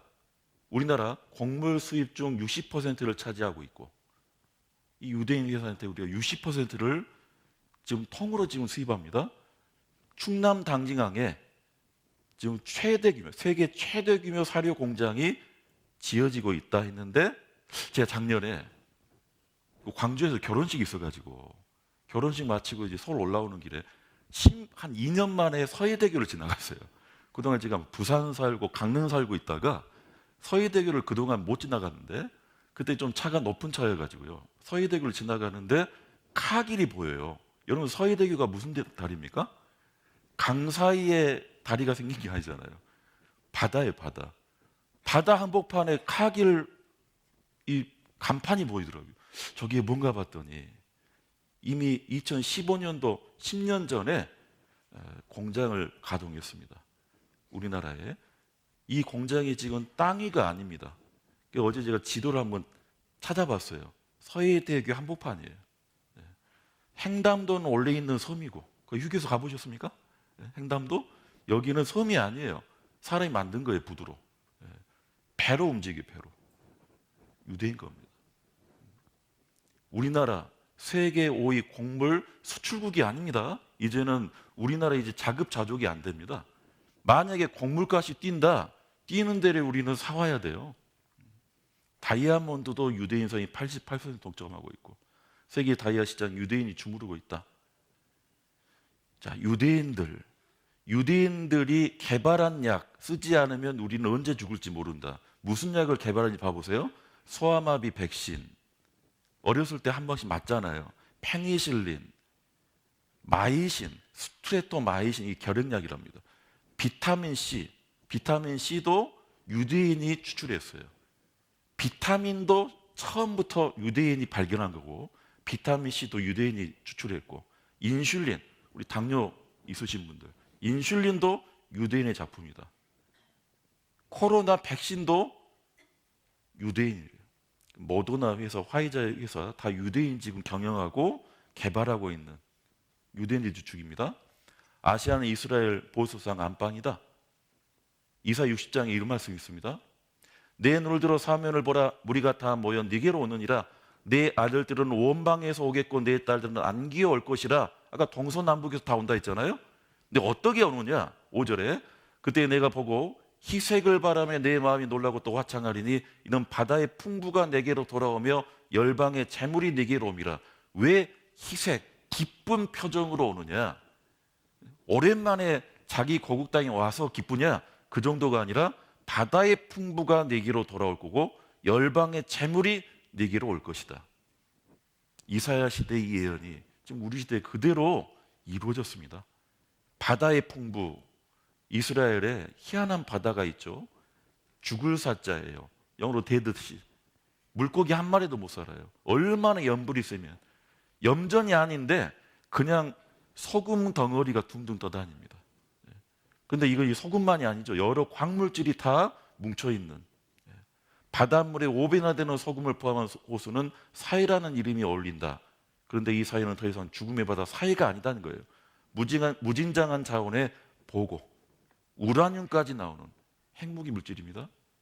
이 사해바다변을 보면요, 이런 비료 공장, 화학 공장이 엄청 많아요. 그리고 참 희한한 게 사해가 실제는 호수예요. 엄청 크니까 바다라고 하는데요, 서쪽은 이스라엘 땅이고 동쪽은 요르단 땅. 그러니까 사해바다가 마치 압록강으로 우리나라하고 중국하고 나눠지는 것처럼 국경입니다. 그러니까 똑같은 사해바다 물을 요르단도 개발을 해요. 그래서 제가 요르단을 거쳐서 이스라엘을 들어갔거든요. 그래서 요르단에서 먼저 사해바다 비누를 막 샀어요. 그 요르단 사해바다 비누가 훨씬 싸요. 그래가지고 확 좋아가지고 막 샀거든요. 그리고 이제 이스라엘 넘어가니까 이스라엘 쪽 사해바다 비누는요, 브랜드도 달라요. 이게 딱 봐도 비싸게 포장이 돼서 많이 못 샀어요. 나중에 한국 와서 써보니까 요르단 비누는 못 쓰겠어요. 안 돼. 그 이 이스라엘 사해바다 비누, 그 아하바라는 브랜드예요. 유명한 브랜드입니다. 그걸 써보면 이게 다릅니다. 아니, 똑같은 사해바다인데 달라도 뭐가 다르다는 얘기예요. 사해바다 물 퍼다가 지금 조금 가공하고 공정 거치면 이렇게 막 광물질이 나온다는 거예요. 핵전쟁 피해복구 물질이 이스라엘 사해바다에 있다. 핵전쟁 일으키는 물질 우라늄도 있고, 핵전쟁이 터져서 피해를 복구하는 물질도 사해바다에 있는데, 그래서 이스라엘 사해바다 보물, 이 가치를 따지면 미국, 영국, 프랑스 3개 나라의 재산보다 더 많다는 겁니다. 이게 둥둥 뜹니다. 무릎이 굽혀져 있는데 떠요. 가라앉을 수가 없어요. 다만 엎어지면 안 돼요. 엎어지면 반드시 병원 가야 돼요. 시력을 잃을 수도 있고 아주 독한 물입니다. 거기다가 진짜 이스라엘 앞바다에서 이제 이 오일, 석유와 가스가 이제 터져 나오고 있습니다. 성경 예언 믿고 석유시주 나섰다. 이스라엘 사람들이, 구약성경 보면요, 이스라엘 12지파에 땅이 다 나눠져 있어요. 여기 보면 아셀 지파 땅이, 구약에는 이 땅을 받았다 했는데 이 아셀 지파에 대한 예언이 또 기록이 됐는데 기름에 잠길 것이며, 그걸 유심히 본 거예요. 유대인들이. 구약에 능통하거든. 이 앞바다를 석유시지해 봤더니 석유 매장량이 자그마치 2,500억 배럴, 어쩌면 5천억 배럴만큼 있을 것이다. 사우디보다 더 많대요. 이 안에 2013년 유수죠. 지금 이제야 10년밖에 안 된 겁니다. 그전에는 사해바다만 바다에 분분가했어요. 근데 실제 바다에서 이사야 선지자 예언이 이루어진 겁니다. 자원빈국 이스라엘 땅 밑에 실제는 바다 밑입니다. 엄청난 석유 봐보십시오. 여기 보시면 이스라엘 앞바다, 이 텔아비브가 이스라엘 수도고 하이파까지가 이스라엘 국경인데 여기까지 해서만 석유가 나와요. 바로 위에는 레바논 안 나와요. 바로 위에는. 그 되는 집안은 뭘 해도 된다고? 이스라엘 100년간 쓸 가스전 개발, 100년 동안 쓸 수 있는 가스전. 그래서 이번 러시아하고 우크라이나 지금 2년 동안 전쟁이죠. 겨울이 지금 2번 났습니다. 첫 번 겨울 때 유럽이 난리 날 줄 알았어요. 왜냐하면 유럽이 그동안 러시아의 가스를 뗐거든요. 근데 러시아가 전쟁 초기부터 그 가스관을 터쳐버렸어요. 자기들이 안 했다지만 실제는 그게 왜 갑자기 전쟁 때 터집니까? 유럽에다가 우크라이나 도와주니까 러시아에서 가스를 안 주겠다는 거예요. 그때 누가 나선 줄 아세요? 바로 이 10년도 안 되게 발견된 이 이스라엘 가스를 팔았어요. 그것도 더 싼 값에. 그래서 지금 휘발유값 떨어지고 있죠. 좀 주의 안 해보셨습니까? 지금 휘발유 값이 작년보다 더 싸졌습니다. 그 싸진 이유가 이 이스라엘과 미국이 이 가스를 대고 있으니까. 러시아만 지금 뭐가 되고 있는 거예요? 이사야서 60장 22절 말씀에 그 작은 자가 천을 이루겠고 그 약한 자가 강국을 이룰 것이라, 때가 되면 나 여호와가 속히 이루리라. 약한 자가 누굽니까? 이스라엘 사람. 뭐 약하다고 할 수도 없죠. 나라도 없는, 정말 없는 자였어요. 존재하지 않는 자들이었습니다. 그런데 그들이 강국을 이룰 것이라, 미래형이죠. 예언의 말씀. 때가 되면 속히 이루리라. 때가 이미 됐고 이미 이루어지고 있습니다. 이때가 어떤 때입니까? 마지막 때입니다. 여러분, 성경은 진리라고 합니다. 왜 진리입니까? 기본적으로 사실이기 때문에. 어떤 종교적인 사실, 어떤 철학적인 내용으로서 이 성경이 진리다, 그 말이 아니라 이것은 역사적으로도 사실 그 자체예요. 이 말씀은 토시 하나도 어김없이 이루어졌어요. 100년 전에 이스라엘 나라가 없었을 때 성경을 봤던 사람들은 갸우뚱했어요. 아니, 대체 이스라엘 사람들이 어떻게 무슨 수로 그 땅에 가가지고, 그 땅은 당시에 이 지금의 터키 오스만 투르크 제국이 잡고 있는 땅이에요.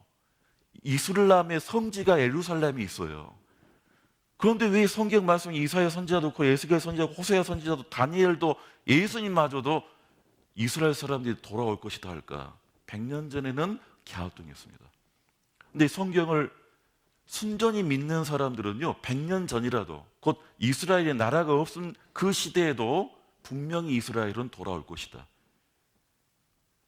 제 이 책장에 미국 사람 클라렌스 라킨이라는 사람이 쓴 책이 있어요. 그 사람 목사가 아니라 그 사람이 건축학자거든요. 그 사람 책을 보면 마치 무슨 건축 도면처럼 세상 역사를 성경으로 다 그려놨습니다.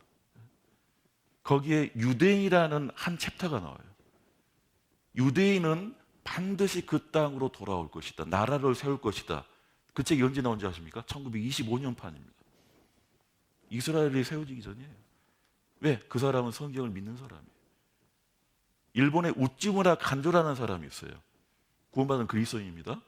그분은 성경 전체를 본인이, 그 사람이 영어에 능통하고 히브리어에 능통한 사람이, 헬라에, 라틴어에, 그 사람이 1900년도에 그 성경 주해를 완성했는데 1900년경에 써진 그 책에도 이스라엘은 나라를 세울 것이다. 우찌무라 간조는요, 이스라엘 나라 못 보고 죽었어요. 그래도 그는 성경을 믿는 사람이기 때문에. 우리는 뉴스로, 신문으로, 지나간 역사로 확인하고 있습니다. 믿기 쉬워요, 어려워요? 이건 너무 쉽고 너무나 확실한 사실입니다. 그런데도 하나님의 계신가, 성경이 무슨 책인가, 이거는 마음으로 받으셔야 돼요. 우리 이사야 42장을 봐볼까요?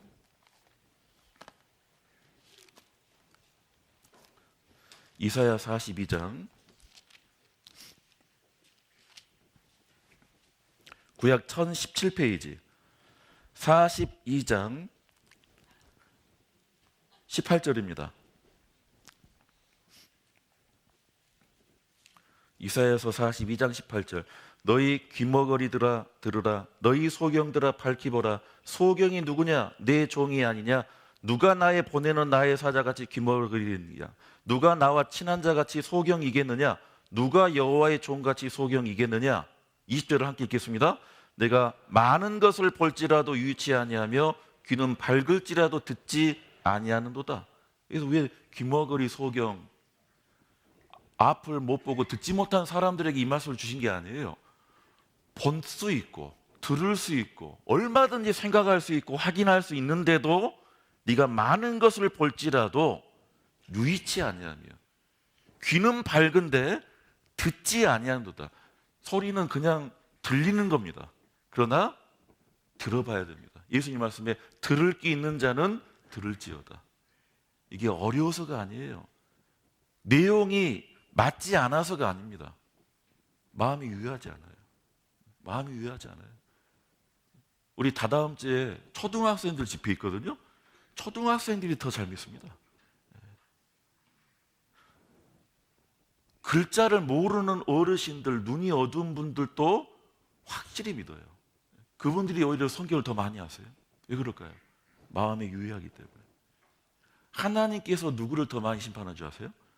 지금 시대에 이렇게 증거가 넘치고 모든 게 이루어졌고 분명히 보여 알게 되나니 그러므로 저희가 핑계치 못할지니라.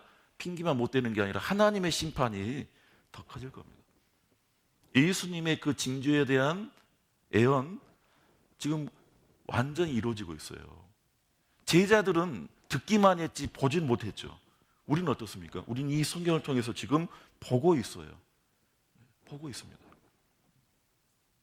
제가 오늘 말씀 준비는요, 자료를 다 지우면서 준비해요. 지우면서 준비합니다. 이것도 보여드리고 싶은데 시간이 없어요. 시간이 없어요. 영상만 계속 틀기도 뭐하고 하니까. 아주 중요한 것만, 좀 최신 것만. 그래도 넘칩니다. 왜? 지금은 점점 증거가 막 넘쳐가고 있는 시대입니다.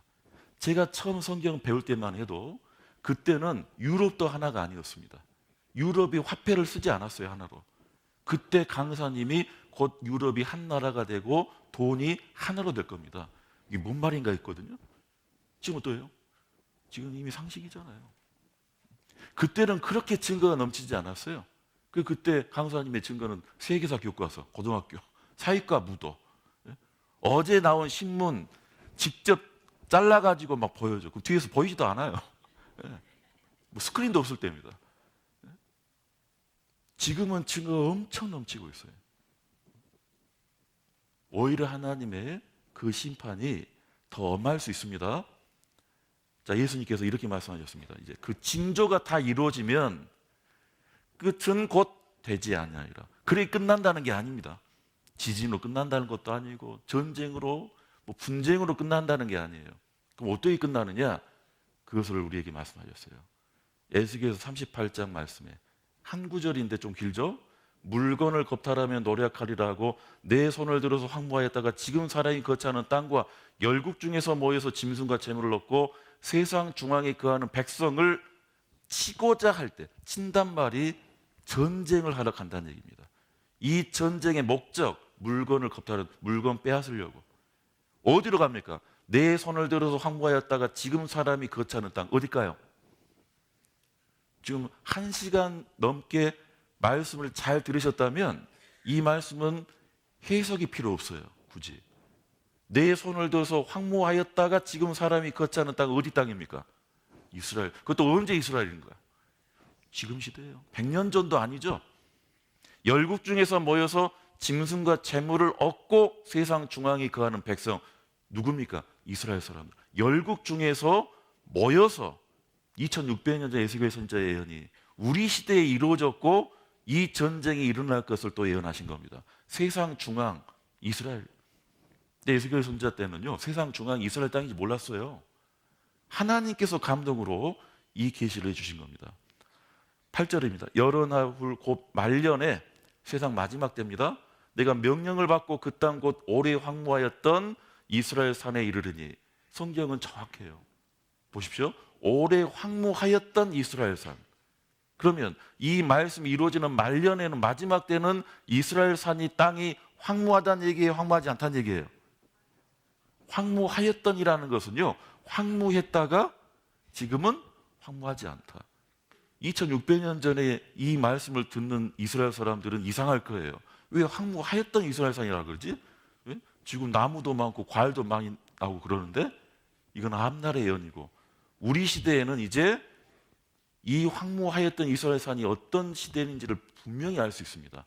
그 땅 백성은 칼을 벗어나서 열국에서부터 모여 들어오며, 우리 시대죠, 이방에서부터 나와서 다 평안히 거하는 중이라. 문제는 이때 뭔 일이 일어나느냐? 전쟁이 터지는데, 이 전쟁이 이제 세상이 끝나는 마지막 전쟁입니다. 똑같은 에스겔 38장에 이 전쟁을 일으키는 세력이 나와 있습니다. 이르기를, 주 여호와의 말씀에 로스와 메섹과 두발 왕 고가, 나라가 세 나라인데 왕은 한 사람이죠. 그러니까 연합국가예요. 소련이란 말이 무슨 말이에요? 소비에트 연방국가, 연합국가. 로스, 메섹, 두발, 지금의 러시아 세력입니다. 그들과 함께한 바 방패와 투구를 갖춘 바사와, 어제 말씀드렸잖아요.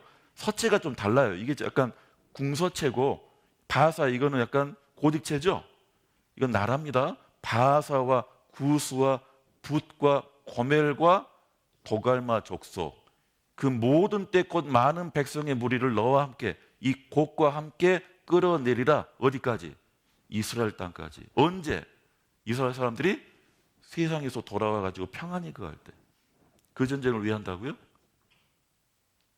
그 목적은 경제적인 이유예요. 시기는 그들이 말년에 평안히 거하는 중. 누가 일으키느냐? 러시아가 이스라엘을 침공한다는 얘기입니다. 우리나라 세계백과사전에 이 러시아라는 이 나라 이름을 예전에는 루스라도 불렀고 로스라도 불렀고, 로스는 역시 곡족속의 이름인데 미국 신문에서는 소련을 지칭할 때 러스라고 있고 리스라고 있고, 에스겔 38장은 로스로 되어 있죠. 똑같은 러시아입니다. 메색, 두발도 러시아 서부 쪽, 러시아 동부에 있는 그쪽 지역이에요. 마곡 땅에 있는 곡, 로스, 전체가 소련이죠. 영상 하나 좀 잠깐 보겠습니다. 짧은 겁니다, 이게. Scofield in his study Bible in 1909, the first study Bible ever 스콜필드 주석 성경이라고 지금도 서점 가면 나오는 성경입니다.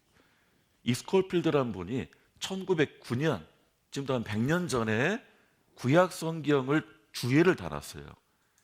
뜻을 다 붙이는데 이해가 안 된다는 거예요. 그걸 설명하는 published. When he got to Ezekiel 37, 38, 39, he said, I don't understand this, I can't explain it, but I believe. 이해할 수도 없고 설명할 수도 없지만 에스겔 38장에 러시아가 이스라엘 침략한다 되는데 이해가 안 된다. 왜? 당시에 이스라엘 나라가 있어요, 없어요? 없을 때. 그리고 이 러시아가 왜 하나님을 대적해서 이스라엘 나라를 친다고 할까? 당시 러시아가 기독교 국가였습니다. 러시아 황제도 성경을 봤던 때예요.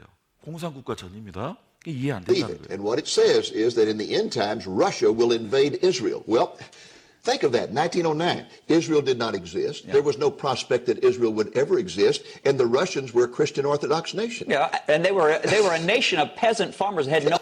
러시아는 농경국가로 중동에 관심도 없었다. 왜 관심이 없습니까? 먹고 살기 괜찮은데 뭘 아무것도 없는 중동 그 이스라엘 왜 쳐들어가냐 이거예요. 그래도 스콜필드는 주석을 남긴 거예요. 언젠가는 러시아가 이스라엘을 침공할 것이다. 누구와 함께? 그들과 함께 한 바 바하사, 영어 성경 페르시아입니다. 구스, 이디오피아, 붓, 리비아, 고멜과 도갈마 이 족속. 이게 영어 철자는 아니죠. 자, 이들 민족들이 함께 간다는 거예요. 그런데 정확하게 이 나라들이 바하사, 지금의 이란입니다. 이란이 언제 이 이름을 바꿨냐? 1930년대고 79년도까지는 미국하고 친했던 나라예요. 그래서 저 어렸을 때는요, 올림픽 하면 이란은 중동 국가로 소개 안 했어요. 서방 나라라 했습니다. 이란 사람들이 제일 기분 나쁜 말이 뭔지 아세요? 아랍 사람이라고 하면 이란 사람은 되게 화냅니다. 자기들은요, 서양이라고 생각해요. 그리고 실제 혈통적으로 그들은 아리안계예요. 아랍 계열이 아니에요. 문제는 79년도에 친미 세력이 무너져가지고 지금 소련, 러시아하고 친해요. 이디오피아 6.25 때 우리나라 연합군으로 참가할 정도 반군 국가였대요. 그런데 77년도에 소련 연합군이 공산국가가 돼버렸어요.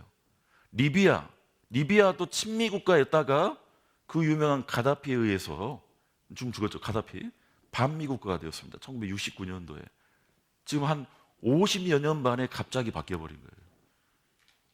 그러니까 러시아하고 이스라엘 치러 가는데 이런 나라들이 함께 한다면 50년 전에는 이해를 못했을 거예요. 근데 지금은 다 바뀌어버렸죠.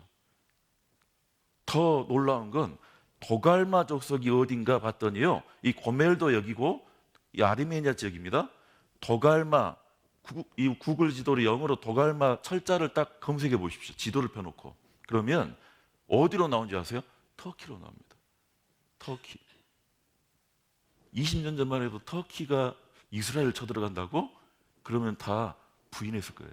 왜? 터키가 계속 소원했던 건요, 나토에 들어가 가지고 서유럽권에 들어가기로 오네요. 그런데 지금은 이제 러시아하고 더 가까워졌습니다. 마곡, 도갈마 어디입니까? 바로 터키라고 딱 돼 있죠. 그래서 지금 우크라이나하고 러시아가 전쟁을 하는데 전쟁의 이유가 뭐였어요? 우크라이나가 원래는 러시아와 공산 국가였다가 서쪽에는 유럽에 있는 나토에 이 우크라이나가 들어간다고 하니까 러시아가 침공을 했습니다. 그런데 러시아가 지금 2년 동안 차지했던 땅은 이 우크라이나 땅은요, 이쪽 동남쪽이에요. 동남쪽. 서쪽엔 관심이 없어요. 이쪽을 차지하고 지금 이 뉴스가 지난달 뉴스거든요. 푸틴 대통령은 지금 전쟁 끝내고 싶어요. 왜? 이쪽을 차지했고 그것이 목적이었기 때문에. 이 지역이 어떻게 연결되냐면 모스크바하고 예루살렘을 요즘 참 지도가 편합니다. 걸어서 가보자 하면요, 이렇게 딱 경로를 알려줘요. 걸어서 가보자 하면 701시간 걸린대요. 근데 문제는 방금 우크라이나 동남쪽 지역이에요. 뭘 원하는 겁니까? 이 지역만 얻으면 그 밑에 조지아와 터키, 시리아, 이란은 다 러시아하고 이미 한 동맹국가입니다. 타겟이 어디입니까? 유럽이 아니에요. 이스라엘입니다. 그래서 터키가 벌써부터 미국 전투기를 안 받고 대신 이 러시아제 방공 미사일을 사겠다 했어요. 터키 대통령과 러시아 푸틴 대통령입니다. 러시아 이란과 공동 군사작전 가능하다. 터키 도갈마, 이란 바사, 로스 급속도로 얼어붙은 이스라엘 터키의 관계. 2017년 얼마 아니죠? 10년 전만 해도 이런 일이 아니었어요. 안보 부분에서 긴밀한 협력을 이어온 두 나라, 터키에 지금 미국 공군 기지가 있어요. 그 정도로 이스라엘과 터키는 가까운 나라였는데 지금 그렇지 않다는 거예요. 나토 회원국인 터키가 미국과 서방 관계 우려 반대도 불구하고 러시아제 무기를 구입을 강행한 것 또한 이게 심상치 않다는 얘기입니다. 러시아, 터키, 이란 이제는 친합니다. 타겟이 어디다고요? 미국도 아니고 유럽이 아닙니다. 이스라엘입니다. 이란 친소로 급선회했다. 이란 이스라엘과 전쟁 용이 있다. 이란 핵전쟁 선언하고 이란 대통령 하는 말 봐보세요. 이스라엘을 지도에서 없애버리겠다. 이런 이란을 러시아, 중국은 환영하고 이스라엘 만약 이란을 공격하면 3차 대전 일어날 것이다. 왜? 이란 뒤에는 러시아가 있기 때문에. 이디오피아 친소 노고라 있고 리비아 유사시에 소련에 기지 제공하겠다는 거고 러시아는 경제가 어려운 나라예요. 수천만 명이 파업한데 우리나라 인구수예요. 인플레가 3000%예요. 벌써 90년대. 러시아가 우리나라에 외채를 좀 안 갖고 있어요. 지불 유예 선언을 했습니다. 그래도 우리나라 지금 돈 달라 할 수 있습니까? 러시아는요, 돈은 없는데 주먹이 세는 나라예요. 함부로 못 합니다. 그러니까 이 러시아도 그걸 알고 꺾어진 러시아, 경제적으로 꺾어진 러시아, 지금 필요한 건 뭡니까? 전쟁. 그런데 누가 제일 싫어요? 유대인들이 제일 싫어요. 유대인들도 돈이 많아요. 바이든 대통령이 재작년에 이렇게 했습니다. 쿠바 위기 이래 아마겟돈 돌아왔다. 러시아 핵위협에 아마겟돈 올 수 있다. 아마겟돈 전쟁이 터질 수 있다는 얘기입니다. 아마겟돈이 어딘가? 요한계시록 16장 말씀에 또 여섯째가 그 대접을 큰 강 유브라데의 소돔에 강물이 말라서 동방에서 오는 왕들의 뭐가 예비되죠? 강이 마르는데 길이 예비된대요. 왕들이 왜 오느냐? 이 왕들이 모이는 곳이 아마겟돈이요. 새 영이 히브리음으로 아마겟돈이라 하는 곳으로 왕들을 모으더라. 이 왕들이 왜 모이냐면 전쟁하러 옵니다. 이 아마겟돈이 어디냐면요, 이스라엘 한복판이에요. 이스라엘 땅입니다. 그 요원월 일시에 이르러 사람 3분의 1을 죽이로 예비한 자들이더라. 그 동방에서 오는 자들이요. 마병대의 수는 2만이 아니죠. 2만만이에요. 2억입니다. 그들이 오는데 불과 연기와 유황을 인하여 사람 3분의 1이 죽임을 당할 것이다. 어떤 전쟁이길래 세계 인구 사람 3분의 1이 불과 연기와 유황 때문에 죽을 것인가? 이건요, 그 노벨 경제학상 받았던 유대인인데 이 사람이요. 폴 크루그먼이라는 사람이 있어요. 이 사람이 IMF를 정확하게 예측했어요. 90년대. 3년 전에 아시아 나라가 외환위기에 빠질 것이다. 그런데 우리나라까지 그 일을 닥쳤죠. 우리나라에서는 이 사람을 되게 좋아해요. 근데 며칠 전에 뉴욕타임즈에 기고를 했는데 참 요즘은 편해요. 왜냐하면 영어를 못해도 상관없습니다. 제가 번역한 겁니다. 이게 그냥 드래그 해가지고 클릭 한번 하면 번역이 돼. 편합니다. 뭐라 했냐면요, 이 중국에 대한 예측을 했어요. 중국 경제가 지금 안 좋아지고 있는데 중국은 경제적 어려움에 직면하여 얼마나 응집력이 있을 것인가. 근데 없다고 보고 있습니다. 이 글이 그래요. 근데 가장 무서운 것은 이 칼럼의 제일 마지막 글이 이렇게 됩니다. 군사적 모험주에 참여함으로써 중국 국내의 어려움을 방해할 것 같다. 무슨 말이에요? 중국은 공산국가라 경제적 어려우면 무슨 사기업이나 다른 사람이 잘 된 게 아니라 정부가 나서야 되는데 그렇게 해도 안 되면 이 중국 공산국가는 러시아도 마찬가지고 뭘 하냐? 전쟁을 일으킨다는 겁니다. 그래서 이 중국이 만약에 경제가 어려워질 때 군사를 일으킬 수도 있다. 첫 번째는 대만과 전쟁할 수도 있고, 그죠? 아니면 북한을 원조해 가지고 우리나라의 불똥이 튈 수도 있고. 그런데 성경은 아마겟돈으로 간다고 되어 있어요. 그 길이 예비되더라. 이루어졌습니다. 예, 보십시오. 중국 핵무기를 갖고 있는 나라예요. 21세기 들으면 초강대국, 이미 이게 이루어졌죠. G2 안에 미국과 중국밖에 없습니다. 이제. 근데 이 중국은 러시아하고 외교 군사적으로 밀월 관계, 짝짝꿍 관계예요. 러시아가 다시 동방으로 돌아온다. 이 주간 동화 칼럼 보면요, 이렇게 되어 있습니다. 이번 훈련에서 주목할 점은 러시아와 중국이 핵공격 모의 연습도 실시할 계획이라는 것이다. 극비 계획인 핵공격 훈련은 아무리 밀월 관계 국가라도 함께하지는 않는다. 러시아, 중국이 해년마다 군사 연합 훈련을 하는데 탱크까지는 같이 막 움직이고 했대요. 그런데 2년 전부터는 핵공격 훈련까지 같이 해요. 어디서 하느냐? 어디입니까? 지중해에서. 중국하고 지중해 얼마나 멀어요. 러시아 지중해도 멀어요. 왜 지중해에서 합니까? 타겟이 어디네? 이스라엘. 중국 게릴라 2억 훈련. 중국군 전쟁 발생 시 병력 2억 명 동원 가능하다. 7억 5천만 명이 있어서 유사시 2억 명을 보낼 수 있대요. 2억 명이 어떻게 오느냐? 일본어 성경에는 그냥 2억으로 돼 있죠. 2만만이 2억입니다. 아마겟돈 전쟁의 무대인 유브라데 강에 물이 마르기 시작했다. 이 90년도 신문 이미 유프라테스 강은 말랐습니다. 터키 상류 쪽에 엄청난 댐들을 건설해 가지고 2000년도 위성 사진입니다. 유프라테스 강이 지금 완전히 강줄기가 끊어졌어요. 이 사이로 철도가 나졌습니다. 그것도 2개 노선으로, 이른바 아시안 하이웨이. 제가 처음 87년에 성경 배울 때는요, 카라코람 하이웨이라 했어요. 카라코람, 히말라야 산맥 쪽의 지방 이름으로. 그것도 미래형으로 얘기했어요. 아마겟돈 전쟁 말씀을 하면서 카라코람 하이웨이가 뚫릴 건데 그 길로 중국군이 이스라엘로 쳐들어갈 것입니다. 그게 미래형이었습니다. 근데 지금 이 도로가 이미 개설됐고, 자세히 봐보세요. 시작이 어디죠? 서울도 아니고 이쪽 부산, 여기서부터 이 도로가 시작돼요. 2개 노선으로. 그래서 경부고속도로는요, 지금 경부고속도로라는 표지판 없습니다. 아시안 하이웨이 AH1 일본 노선, 바로 이쪽입니다. 이게 일본 노선. 그리고 AH6 6번 아시안 하이웨이가 이 몽골 위쪽으로 가요. 모스크바로 가고, 하나는 터키까지 가가지고 바로 이쪽이 이스라엘입니다.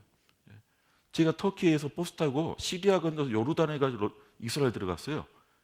그쪽 도로는 잘라져 있습니다, 이미. 그런데 보세요. 아니, 우리나라에서 지금 이쪽으로 넘어갈 수 있나요?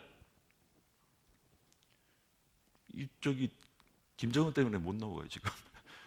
통일이 안 됐으니 이쪽으로 어떻게 갑니까, 차 타고. 근데 통일됐다 해도 차 끌고 베트남이고 이쪽으로 갈 일이 있습니까? 관광 가게? 비행기 타면 될 걸. 이건 군사도로입니다. 동해변에 있는 7번 국도도 이미 이렇게 바뀌었습니다. AHU. 러시아까지 갈 수 있다. 중국을 거쳐서. 범아시아 관통 철도도 놔줬고 어디까지? 이제 이스라엘 땅으로 이 군대가 들어갈 무기또라는 곳이 아마겟돈입니다. 그곳으로 준비가 되어 있어요. 표지판 보면 마지막 날이에요. 끝날. 아마겟돈에서 전쟁이 나면 세상이 끝날 것이다. 저도 지금 아마겟돈 하고 있죠. 아마겟돈. 이거 찍는다고 줄 서서 찍었어요. 줄 서서. 아마겟돈 볼 것도 없어요. 이 게시판 하나 이렇게 사진 찍고 나와 보니까 게시판이 한두 개가 아니더라고요. 마지막 전쟁. 나와 보니까 이런 게시판이 많아요. 이상하지 않습니까? 어제 제가 말씀드렸죠.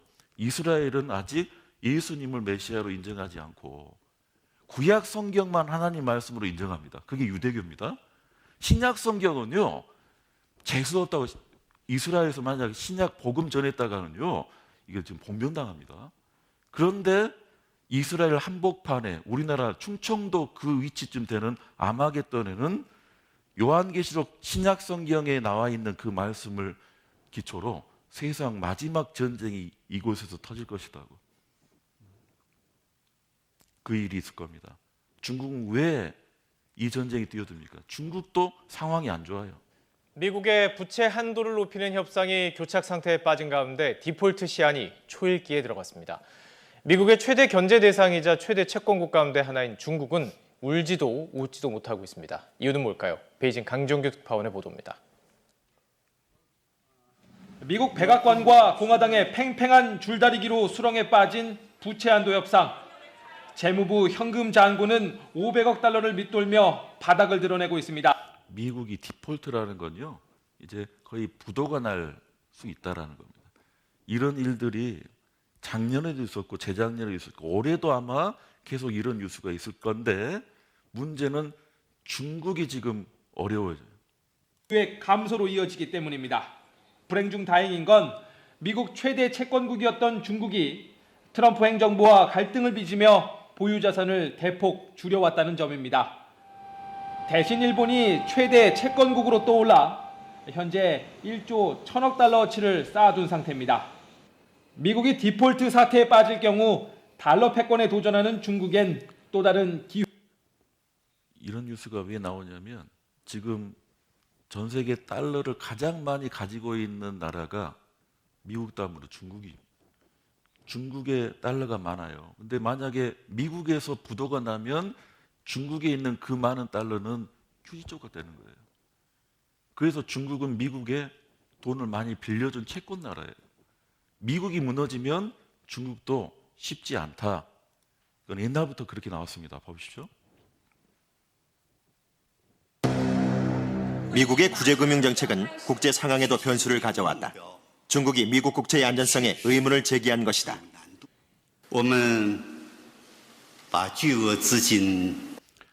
중국은 거액의 자금을 미국에 빌려줬습니다. 그런데 걱정스럽습니다. 빌려줬는데 돈 떼일까 봐. 중국 경제도 지금 심상치 않다는 얘기들이 계속 나옵니다. 중국도 러시아도 여러 나라들이 그 아마겟돈 이스라엘 땅으로 가서 전쟁을 일으키지만은 어떻게 끝나느냐? 에스겔 38장 39장을 보면요.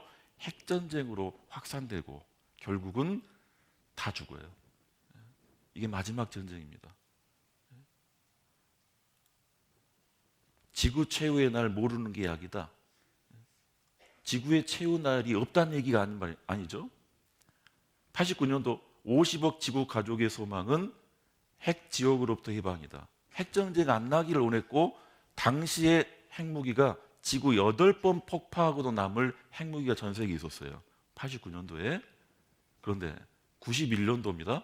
2년 지나니까 몇 번이에요? 핵무기는 더 많이 만들어져요. 이제는 전제 억제용이 아니라 실전 수단으로 바뀌었습니다. 미국이 의회에서 법을 고쳤어요.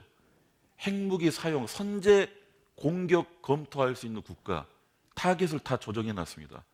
1번 러시아, 2번 중국, 3번 북한, 4번 이라크, 이란, 리비아, 북한 빼고 러시아, 중국, 이라크, 이란, 리비아 어떤 나라입니까? 공통점. 이스라엘을 치러 갈 나라예요. 스가랴 선지자는 예루살렘을 친 모든 백성에게 여호와께서 내리실 재앙, 그들이 어떻게 죽어가느냐면 이렇게 말씀하셨습니다. 곧 섰을 때에 그 살이 썩으며 그 눈이 구멍 속에서 썩으며 그 혀가 입속에서 썩을 것이요. 2400년 전 스가랴 선지자 예언에 전쟁으로 죽어가는 사람들이 썩는다는 건 뭐예요? 죽었다는 얘기고 부패하고 시간이 흐르는 거잖아요. 그런데 누웠을 때 썩어가고 가는 거예요. 섰을 때예요. 눈이 구멍 속에서, 서 있는데 눈이 구멍 속에서, 혀가 서 있는데 입 속에서. 이건 그래서 부패가 아닙니다. 이것은 방사능으로 썩는다고 표현했는데 이게 정확한 표현이죠. 방사능의 인체는 썩어 들어간다. 스가랴 선지자가 핵물리학자입니까? 방사능 전문가입니까? 대체 어떤 무기길래, 어떤 전쟁이길래 사람이 서 있는데 그 즉시 이렇게 썩어갈까요? 잠깐 영상 하나 좀 봐볼게요.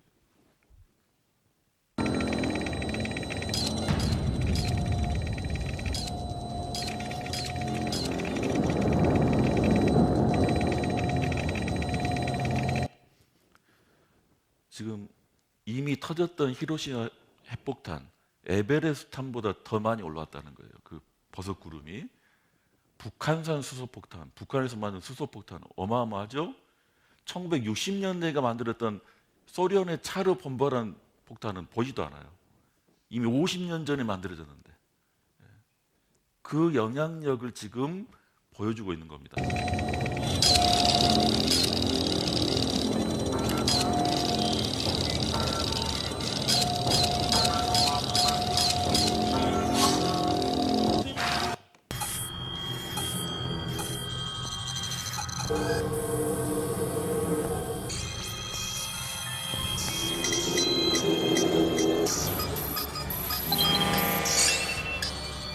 핵공격이 감지되었습니다.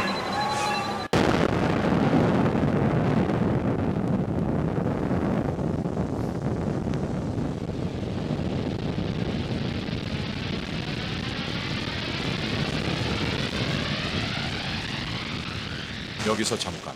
화구의 이원은 핵폭탄이 터졌을 때 불덩어리의 최대 반경을 나타냅니다. 핵분열 폭탄에서 불덩어리는 태양 표면보다 10,000배 더 뜨겁게 타며 불덩어리 안에 있는 모든 것은 순식간에 기화해버립니다. 불덩어리가 빠르게 팽창함에 따라 주변 공기를 밀어내어 충격파를 생성합니다. 충격파 반경에 있는 사람은 건물이 무너지거나 허리케인급 강풍에 의해 부상을 입거나 사망할 수 있습니다. 열 반경 내에서는 나무, 옷, 플라스틱 등에 불이 붙으며 열 반경 안에 있는 사람은 치명적인 3도 화상을 입을 수 있습니다. 폭발 직후 핵물질은 감마선과 중성자 형태의 폭발적인 방사선을 방출합니다. 방사선 입자는 세포 수준에서 인체를 손상시키는 보이지 않는 파괴력입니다. 열과 충격파에서 살아남은 사람들 중 50에서 90%는 몇 주 안에 방사선 중독으로 고통스러운 죽음을 맞이할 수 있습니다. 그럼 핵폭탄이 터졌을 때 우리 동네는 어떻게 되는지, 나는 생존할 수 있을지 계속 알아보도록 합시다.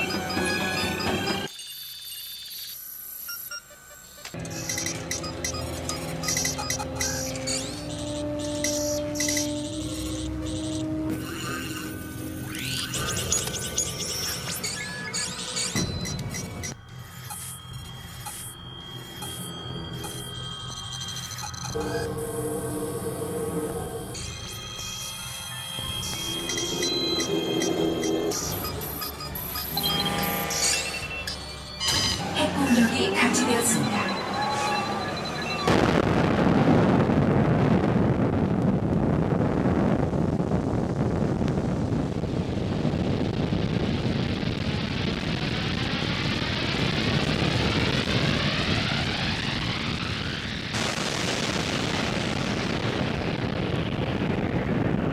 핵무기는 지구상에서 가장 파괴적인 무기입니다. 보통 사람들은 핵폭탄이 실제로 얼마나 강력한지 깨닫지 못할 수도 있습니다.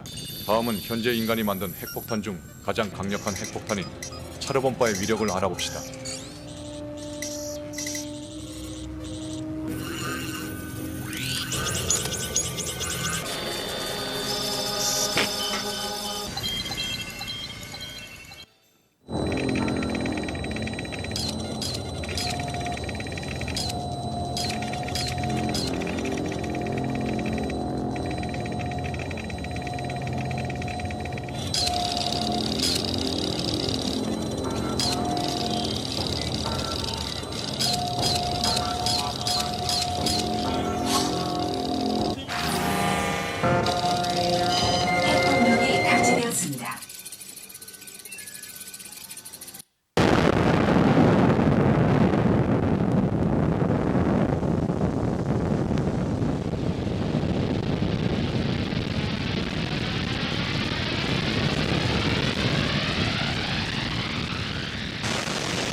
핵폭탄의 위력은 실제로 어마어마하며 우리는 핵무기에 대한 경각심을 가져야 합니다.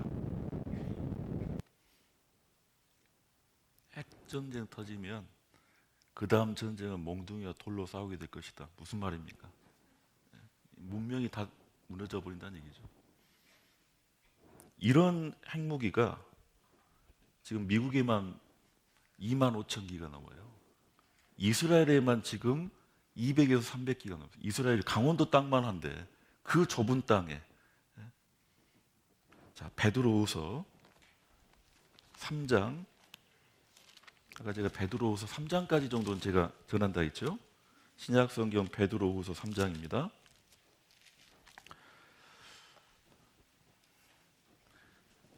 베드로후서 3장 6절을 보시겠습니다. 이로 말미암아 그때 세상은 물의 넘침으로 멸망하였으되 이제 하늘과 땅은 그 동일한 말씀으로 불사르기 위하여 간수하신 바 되어 경건치 아니한 사람들의 심판과 멸망의 날까지 보존하여 두신 것이니라. 6절에 그때 세상은 물에 넘치고 멸망했다는 그때는 언제입니까? 5,000년 전 노아의 때예요. 실제 역사였고 하나님 말씀대로 심판이 있었고 이제 하늘과 땅은 그 동일한 말씀으로 화면 보십시오. 뭐 하기 위해? 이제는 불사르기 위해서 간수하신 바 되어. 10절입니다. 그러나 주의 날이 도적같이 오리니 그 날에는 하늘이 큰 소리로 떠나가고 체질이 뜨거운 불에 풀어지고 하늘도 땅도 다 떠나가고 뜨거운 불에 풀어진대요. 땅과 그 중에 있는 모든 일이 드러나리로다. 베드로후서는 베드로가 기록한 말씀인데 베드로가 2000년 전에 직업이 뭐였습니까? 물고기 잡는 어부였어요. 그런데 이 베드로의 말을 봐보세요. 체질이라는 단어를 써요. 체질. 우리말로는 엘리멘츠예요. 모든 재료 재질 원자 단위, 기초 단위입니다. 얼마나 뜨거운 불이길래 하늘도 땅도 모든 것이 체질 단위까지 타진다가 아니에요. 풀어지고예요. 풀어지고. 하나님의 날이 임하기를 바라보고 간절히 사모하라. 그날에 하늘이 불에 타서 풀어지고 체질이 뜨거운 불에 녹아지려니와. 이게 보통 뜨거운 불이 아닙니다. 이게 핵이 아니면 있을 수 없고 이해할 수 없는 거예요. 사도 베드로가 핵물리학자입니까? 풀어진다는 이 영어 성경을 보면요, 디졸브로 되어 있어요. 이게 화학 용어입니다. 하나님께서 정확하게 말씀하신 겁니다. 그런데 이제 베드로서 이 말씀을 하신 이유가 있습니다. 이 모든 것이 이렇게 풀어지리니 너희가 어떠한 사람이 되어야 마땅하뇨? 거룩한 행실과 경건함으로 같이 읽겠습니다. 하나님의 날이 임하기를 바라보고 간절히 사모하라. 하나님 이 베드로 물어봤어요. 너희가 어떠한 사람이 되어야 마땅하뇨? 이런 사람이 되라는 거죠. 하나님의 날이 임하기를 바라보고 간절히 사모할 수 있는 사람이 되어야 마땅하다. 가능하십니까? 하나님의 날이 어떤 날인데요? 그날에 하늘이 불에 타서 풀어지고 체질이 뜨거운 불에 녹아지려니와 그날이 체질이 뜨거운 불에 이 세상이 다 불심판으로 끝나는 날이에요. 그날이 임하기를 바라보고 간절히 사모할 수 있습니까? 여러분들 마음으로 대답해 보십시오. 교회 다니는 분도 선뜻 대답하기 어렵습니다. 하나님이 창조주다, 역사를 주관했다, 노왕수 물심판을 일으키셨다. 이거는 아멘. 받아들이기 어렵지 않아요. 근데 하나님이 세상 끝을 주셨다. 그 시대가 바로 우리 때다. 이스라엘 회복이 됐고 마지막 전쟁으로 이 핵이 터져가지고 이 세상이 불사르기 위해서 지금은 간수가 되고 있다. 그런데 너희가 어떠한 사람이 되어 마땅하뇨? 하나님의 날에 임하기를 바라고 간절히 사모하라. 간절히 사모할 수 있냐고요? 이건 자기 의지로 되는 게 아니에요.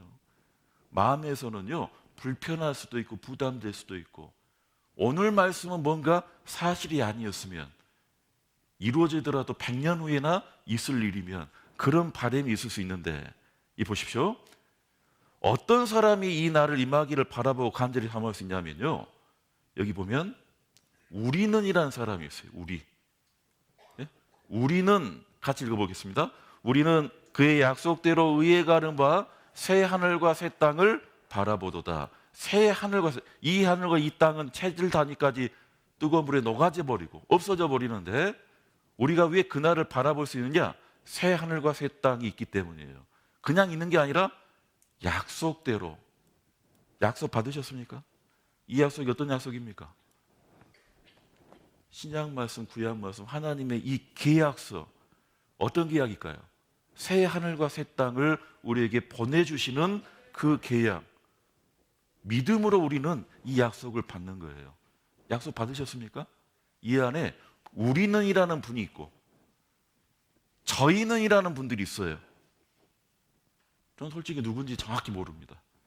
우리 교회 성도님면 다 우리고 약속 받았고 하나님 나라를 바라볼 수 있고 그럴 수 없어요. 이 약속은 개인적인 거예요. 이 약속을 내가 성경 말씀을 통해서 받아들이셔야 됩니다. 그래서 너희가 어떠한 사람이 되어야 마땅하뇨? 이 우리라는 사람들이 되셔야 돼요. 그의 약속들을 의해 거하는 바 새하늘과 새 땅을 바라보도다. 예전에 제가 부동산 복덕방 개업식을 갔는데요. 말씀하기 전에 그 상호가 어떻게 되십니까? 상호라도 알고 뭐 기도가 필요할 거 아니에요. 부동산 상호를 새하늘과 새 땅으로 지으셨대요. 처음에 왜 이렇게 길게 지으셨지? 아, 그렇지. 새하늘과 새 땅. 우리 교회도 새하늘과 새 땅 부동산입니다. 계약서는 성경. 각자 자기가 믿어야 돼요. 자기가 받아들여야 돼요. 그렇지 않으면 교회 열심히 다녔다, 오래 다녔다 필요 없습니다. 나더러 주여지 않은 자마다 다 천국에 들어갈 것이 아니라 있어요. 누구든지 내 아버지의 뜻대로 하는 자리에 들어갈 수 있다 했습니다. 아버지의 뜻이 뭡니까? 내 아버지의 뜻은 아들을 보고 믿는 자마다 영생을 얻는 이것이라 했어요. 주의 이름으로 귀신을 쫓아내고 주의 이름으로 많은 권능을 행했다 해도 주의 이름을 선지자 노릇을 한다고 해서 이 하늘과 땅에 가는 게 아닙니다. 약속을 받으셨어요. 약속을 내가 받았는지 안 받았는지 어떻게 알죠? 모른다면 약속 안 받는 거예요. 아니 지금 서울에 30평대 아파트 꽤 돈 나가죠?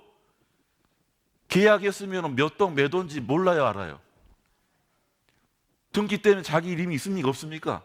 다 있습니다. 그걸 모릅니까? 등기소 가봐야 알겠습니다. 그거는 자기 거 아니에요. 아직.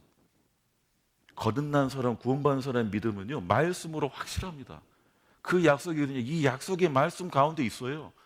지금이라도 한번 찾아보십시오. 내가 과연 약속받은 자인지, 새하늘과 새 땅을 들어갈 수 있는 그런 자인지. 그래서 예수님이 이렇게 말씀하셨어요.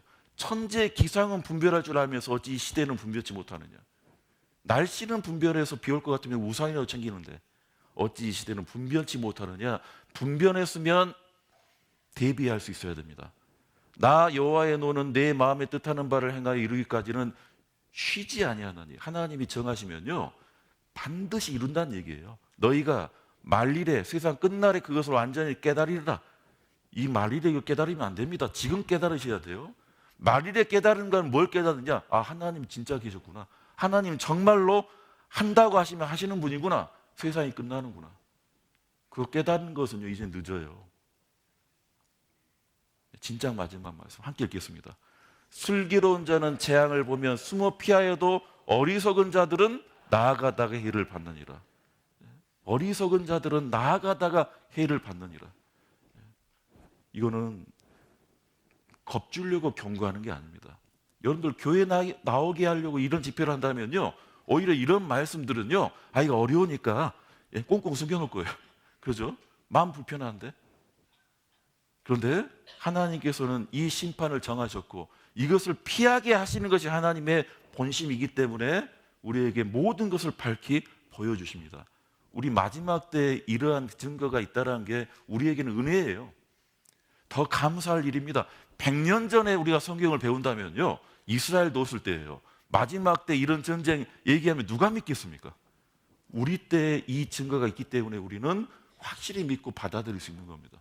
받아들이는 것이 지혜이고 끝까지 부인하면 나아가다가 해를 받느니라. 분명히 하나님이 심판하십니다. 자, 오늘 제가 두 번째 중요하다 했죠? 내일 말씀은 첫 번째 중요해요. 왜? 내일 말씀을 건너뛰고 오늘까지 잘 들었으니까 이제 주말에 한번 오면 되겠구나. 그런 의미가 없어요. 복음은 내일 말씀을 듣고 반드시 복음을 받으셔야 돼요. 구원은 회개하고 구원을 받으라, 죄사함을 받으라 했습니다. 오늘까지는 세상 역사를 통해서 우리가 하나님 알아봤다면 내일 말씀은 이 성경 말씀에 비추어 나 자신, 우리 각자의 모습을 하나님이 보여주십니다. 그래서 내일 말씀이 너무 중요합니다. 금요일, 요즘은 불금이라 그러죠. 불금. 다른 약속도 있을 텐데 내일 꼭 시간 내시고 함께 하셨으면 좋겠습니다. 기도드리겠습니다. 천지의 기상은 분별할 줄 알면서 어찌 이 시대의 표적은 분변치 못하느냐는 그 예수님의 꾸짖음을 기억합니다. 우리가 참으로 이 말씀을 통해서 하나님을 인정하고 더 나아가 우리가 살고 있는 이 시대가 어떠한 때임을 마음으로 받아들이게 하여 주시옵소서. 하나님의 말씀으로 온전히 인정하며 참으로 내일도 어김없이 이 말씀 앞에 나올 수 있도록 그 발걸음과 마음을 움직여 주시고 모든 여건을 친히 도와주시기를 원합니다. 우리를 사랑하시는 예수님의 이름으로 기도드렸습니다. 아멘.